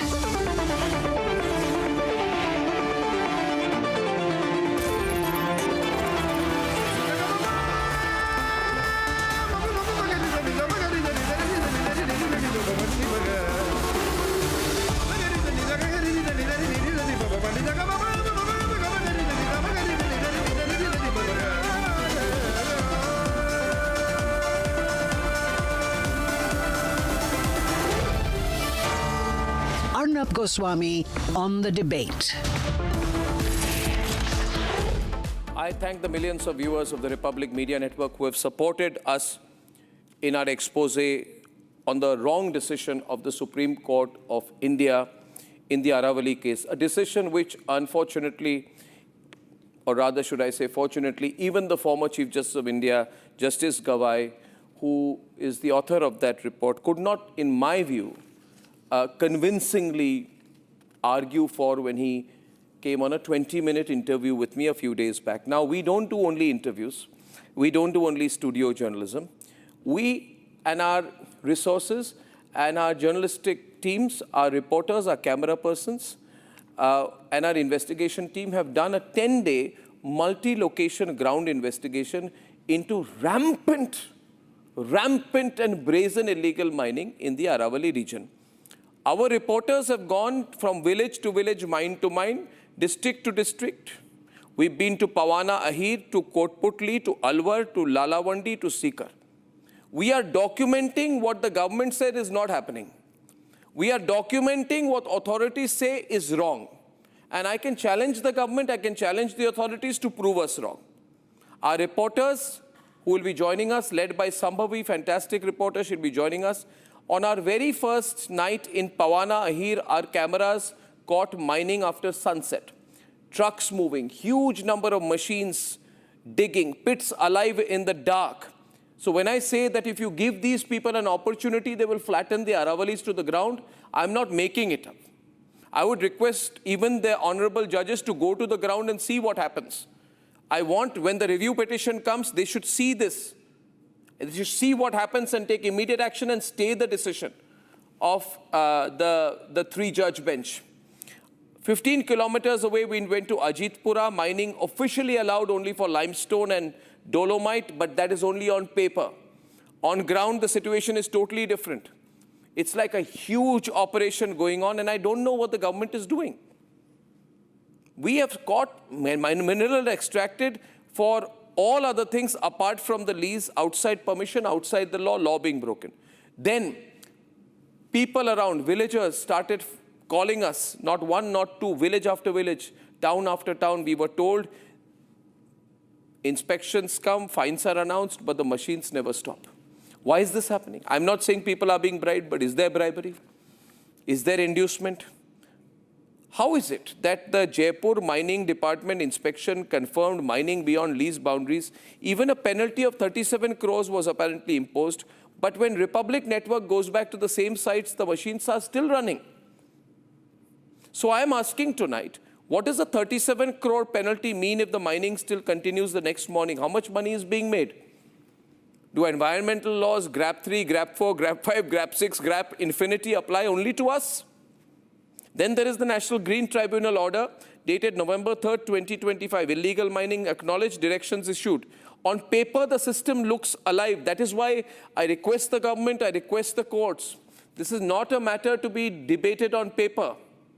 The government, the central government minister, the Supreme Court judges must see what is happening on the ground and then ask us, is Republic wrong or is their assessment wrong? Is Republic wrong or is their assessment wrong? Ladies and gentlemen, we have filmed mining zones well outside that NGT order. From Alwar, we moved to Sikar. From there, we crossed to areas. These are all illegal, dangerous mining. There is mining happening under high-tension power lines. Minimum safety distance rules are broken. Mining inside what is deemed to be forest land. Mining hardly 30-40 feet from blasting zones. The law requires 10 times the distance, which means that there is tremendous greed. And that is why I am appealing to the Supreme Court and to the government. You make a definitional change, see how it will be exploited on the ground. Ladies and gentlemen, when we interact with the mining mafia out there, we get phone calls from the mining mafia, we decide to meet these people in person. The meeting takes place, but we use a sting camera. Now, people can have views. Why is the network using a sting camera? We are using a sting camera because this is the last alternative for us to find the truth. And what do we find on sting? The mining owners say that authorities do not understand ground realities while framing rules. And they, in fact, say that even a state highway falls within a mining lease area. When we ask directly whether the mine owners bend the rules, change the rules, they affirm it, they respond affirmatively, stating, they say the rule book is very thick, who's going to follow the rules? Enforcement varies depending on influence. And further, the mining owners say that no government department operates without irregularities and dismiss concerns about the 100-meter safety limit as misleading propaganda. What I'm saying to the government, both at the center and the state, and to the Supreme Court, which should ongoing read the matter, see the matter, and not take it as a battle between Republic and Supreme Court. It is not. It is not a battle for us with Supreme Court, whether vis-a-vis Supreme Court or government. We are only saying what is right. And we are saying when you make a definitional change, what we are proving to you is the rules are broken today. Imagine the extent to which they'll be broken tomorrow. Ladies and gentlemen, what is unfortunate is these people, when they realize that Republic has found things which are extraordinary, they even tried to bribe our reporter. She's going to join us today. We're so proud of her for the way she conducted herself in dangerous situations. And this is what I would like to say to the Supreme Court, to the courts of the country. They make so many statements about media, so many blatant statements without seeing the good work that the media has done in this country. Without questioning, saying that is without the role of the media from CWG, 2G, Devas ISRO till this. So I don't want sweeping statements made by even the judiciary about the media. They should acknowledge the work we do. Courts say media does things for TRPs. What TRPs? TRPs are a consequence of the trust of the people. So these comments that are made sometimes are very loose. Ladies and gentlemen, what is our investigation proving? It's proving that mafia exists. Mining mafia exists despite laws, despite orders, despite inspection, despite penalties. Illegal mining is not a future risk, it is a present reality. It is a present reality. And I would say once again that this is journalism from the ground. Journalism must go to the ground. And that is what Republic, the only fully independent media and news network in the country, has done. I appeal to the authorities. I'm putting so many facts here, not just an editorial argument, but strong ground reporting, to consider the points that we are placing before them, to not look at this matter in some narrow adversarial stance, but to look at the substance of the points the Republic Media Network has put at the end of this year for the people of India to consider, for the government to consider, for the Supreme Court to consider. We demand once again that through the right procedures, we hope rather than demand, that the judgment of the three-judge bench of Justice Gawai will be stayed and there will be a deeper look at what's going on, given the fact that the future of the country is at stake. Let's debate.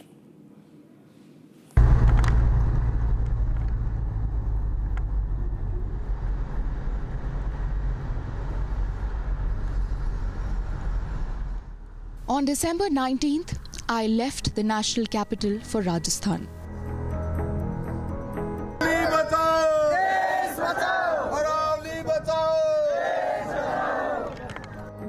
The epicenter of a growing battle to protect India's ancient hills.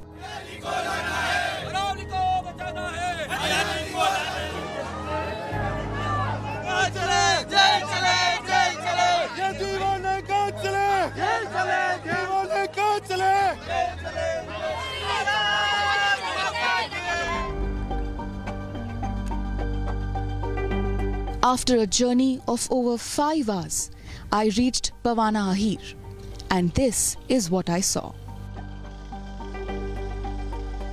Right now, I'll show you the situation because it is caught on our camera. As you can see, there are 3 trucks. When we came here, when Republic came here, this was a well-lit area. Mining was going on. And as per the DGMC order, no mining is allowed post-sunset. So the allowed time period is between sunrise to sunset. But we reached here around half an hour ago, and this entire area I am showing you, which is pitch dark right now.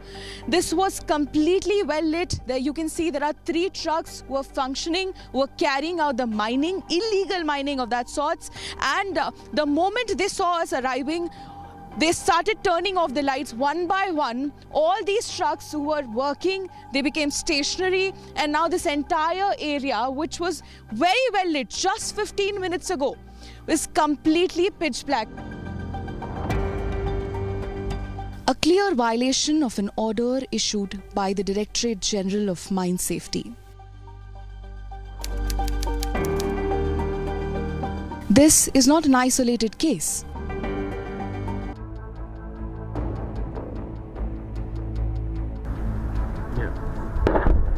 Just 15 kilometers from Pavana Ahir is a Jeetpura village in Kotputli. Here, permission was granted for limestone and dolomite mining, but mining was carried out for other material used in road construction. These are the ranges which are normally used for the mining of chuna patti, which is a kind of construction material. But these companies with the lease of chuna patti are actually using this location for mining of cement. That grey material that you see all around, that is actually cement. The blue water, they have dug so deep beyond the permissible limit which they are allowed to dig, that they have reached the underwater level, and that blue, that animated blue color that you see of the water, that is because of the explosion, that is because of the chemicals that they use for blasting the site. The other, on the off end, you can see the rock pieces. You cannot sell those as per law. But these companies are allegedly selling those rock pieces to crushers. So basically what they're doing is, A, they are They have a lease of some construction material, but they are mining something else. And then they are even making money off the residue, which they're not even allowed to sell legally. By now, word had spread that the Republic team was exposing the mining mafia. Calls started pouring in from locals. Mining here, they said, is carried out with complete impunity. हमारे बारे में यहाँ पे कोई नहीं सोच रहा है। यहाँ पे है ना, जो पहले भी सीमेंट का प्लांट लगा था, उससे पूरा मतलब कि हमारा गांव पूरा भ्रष्ट हो चुका है। ना तो हमको सांस लेने, मेरे को खुद को अस्थमा की दिक्कत है। कोई मतलब बिरला वाले देख नहीं रहे, कुछ भी नहीं हो रहा। अब हमने है ना एनजीटी के अंदर केस दायर किया था, वो केस हम जीत चुके हैं। इसके बाद में हमारी कोई सुनवाई नहीं हो। हर ऐसा कोई भी घर नहीं है जहाँ पे दरार ना हो। ये कोर्ट के आदेशों की अवहेलना कर रहे हैं। जो भी अरावली श्रृंखला में आते हैं उनको अवैध लीज करवा करके पहले जो 100 मीटर से ऊपर का भी एरिया तोड़ते हैं। जब तक रिपोर्ट पे एक्शन होता है तब तक पहाड़ को अरावली श्रृंखला से बाहर कर देते हैं। ये तोड़ करके 100 मीटर से नीचे कर लेते हैं उसको। इस वजह से हमारी आने वाली पीढ़ी भी खतरे में पड़ेगी। आने वाली पीढ़ी को हम क्या जवाब देकर जाएंगे जब उनको शुद्ध हवा, पानी, इनकी व्यवस्था ही गवर्नमेंट या और हम माता पिता नहीं कर पाएंगे, गार्जियन वगैरह इनकी व्यवस्था नहीं कर पाएंगे, तो आने वाली पीढ़ी क्या कहेगी इसको।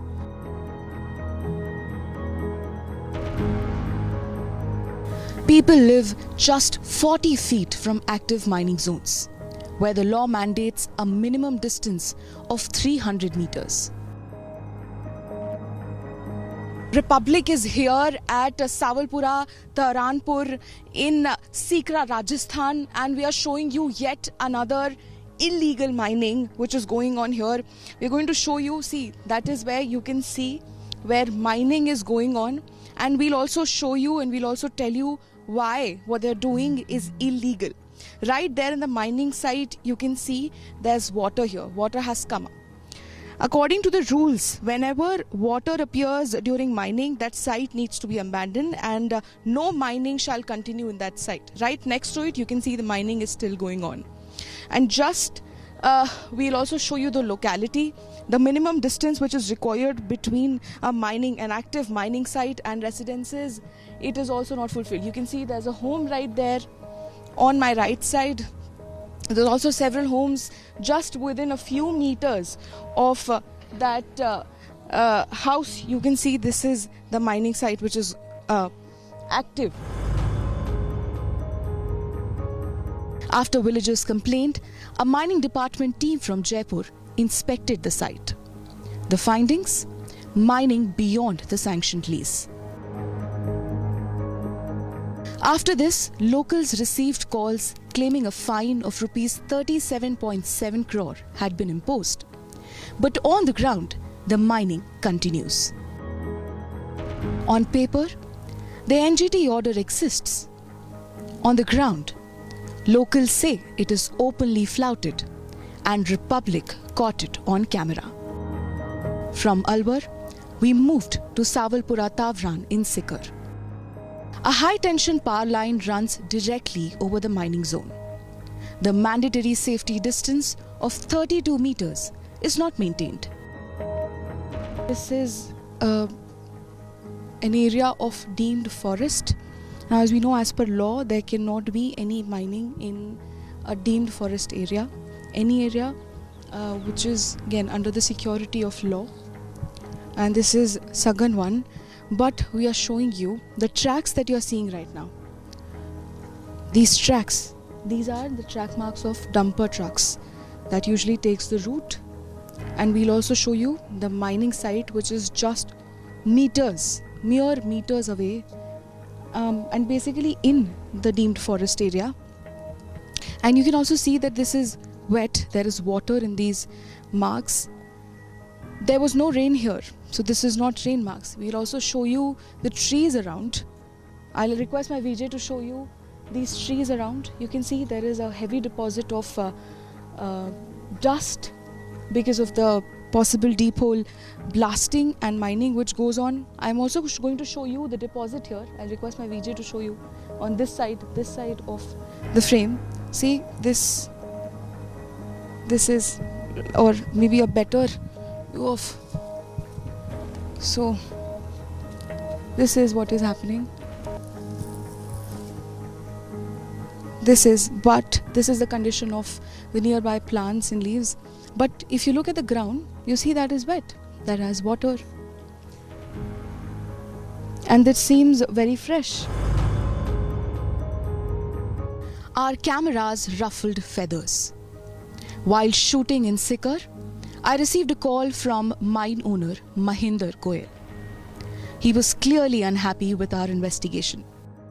हाँ, जो अरावली की जो डेफिनेशन जो नई जो फिक्स हुई है, हाँ. उसके अंदर तो हमारा तो पहले भी नहीं था और अभी भी नहीं है. अच्छा.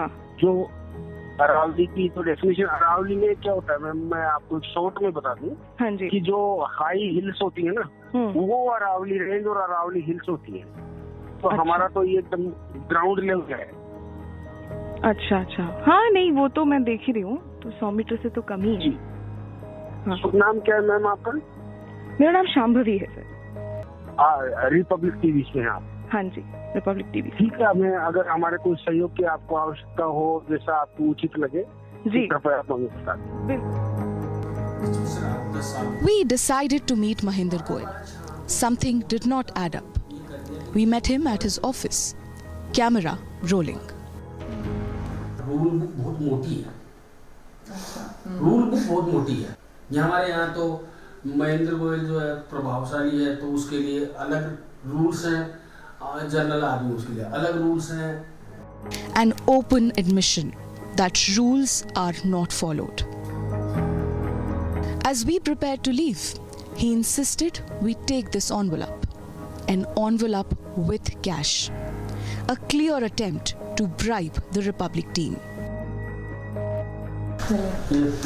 नहीं सर, बस आप हमसे छोटी हैं, बड़े भाई के नाते जो है ना, आप आइए, आप छोटा सा उपहार. मैं सब क्या बताओ ना, छोटा सा उपहार है या आपके? नहीं सर, ये क्या? नहीं सर, बिल्कुल मैं समझ रही हूँ. मैं सिर्फ आपसे जानकारी लेने. नहीं, वो आपकी बहुत महत्वपूर्ण है. मेरे से मैंने ये भी आपसे निवेदन किया कि कभी भी आपको मेरे सिस्टम से संबंधित किसी भी प्रकार के आप जानकारी चाहिए तो आप कभी भी चॉइस करके मुझे आप कॉल कर सकती हो. मैं जो भी उपलब्ध होगा आपको जानकारी. लेकिन ये आपका ट्रैवलिंग में देखो, आप पे बहुत खर्चे हो रहे हैं. सर मैं समझ रही हूँ, और फिर मुझे वो मिलता है इतना तो नहीं मिलता है, तो इसमें क्या छोटा सा उपहार है, कोई नहीं. इसको भाई की तरफ से गिफ्ट मान के रख लो. इसको अच्छा आशीर्वाद दे दीजिए, आपका काफी है. नहीं, आप भाई की तरफ मान के इसको रखो. नहीं बिल्कुल आप रखिए, आप बिल्कुल रखिए. बहुत बहुत शुक्रिया आपका. चलिए, thank you. From Kotputli to Alwar, from Lalawandi to Sikar, this investigation is built on what the camera captured.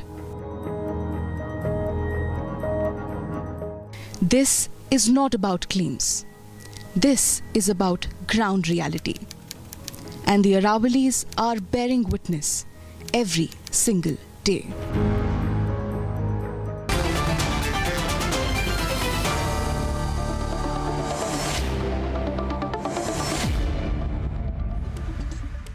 I'm first joined by Harish Salve tonight. Harish Salve, of course, one of India's most preeminent lawyers, senior advocate in the Supreme Court, former Solicitor General of India, has been amicus curiae in the case of Aravallis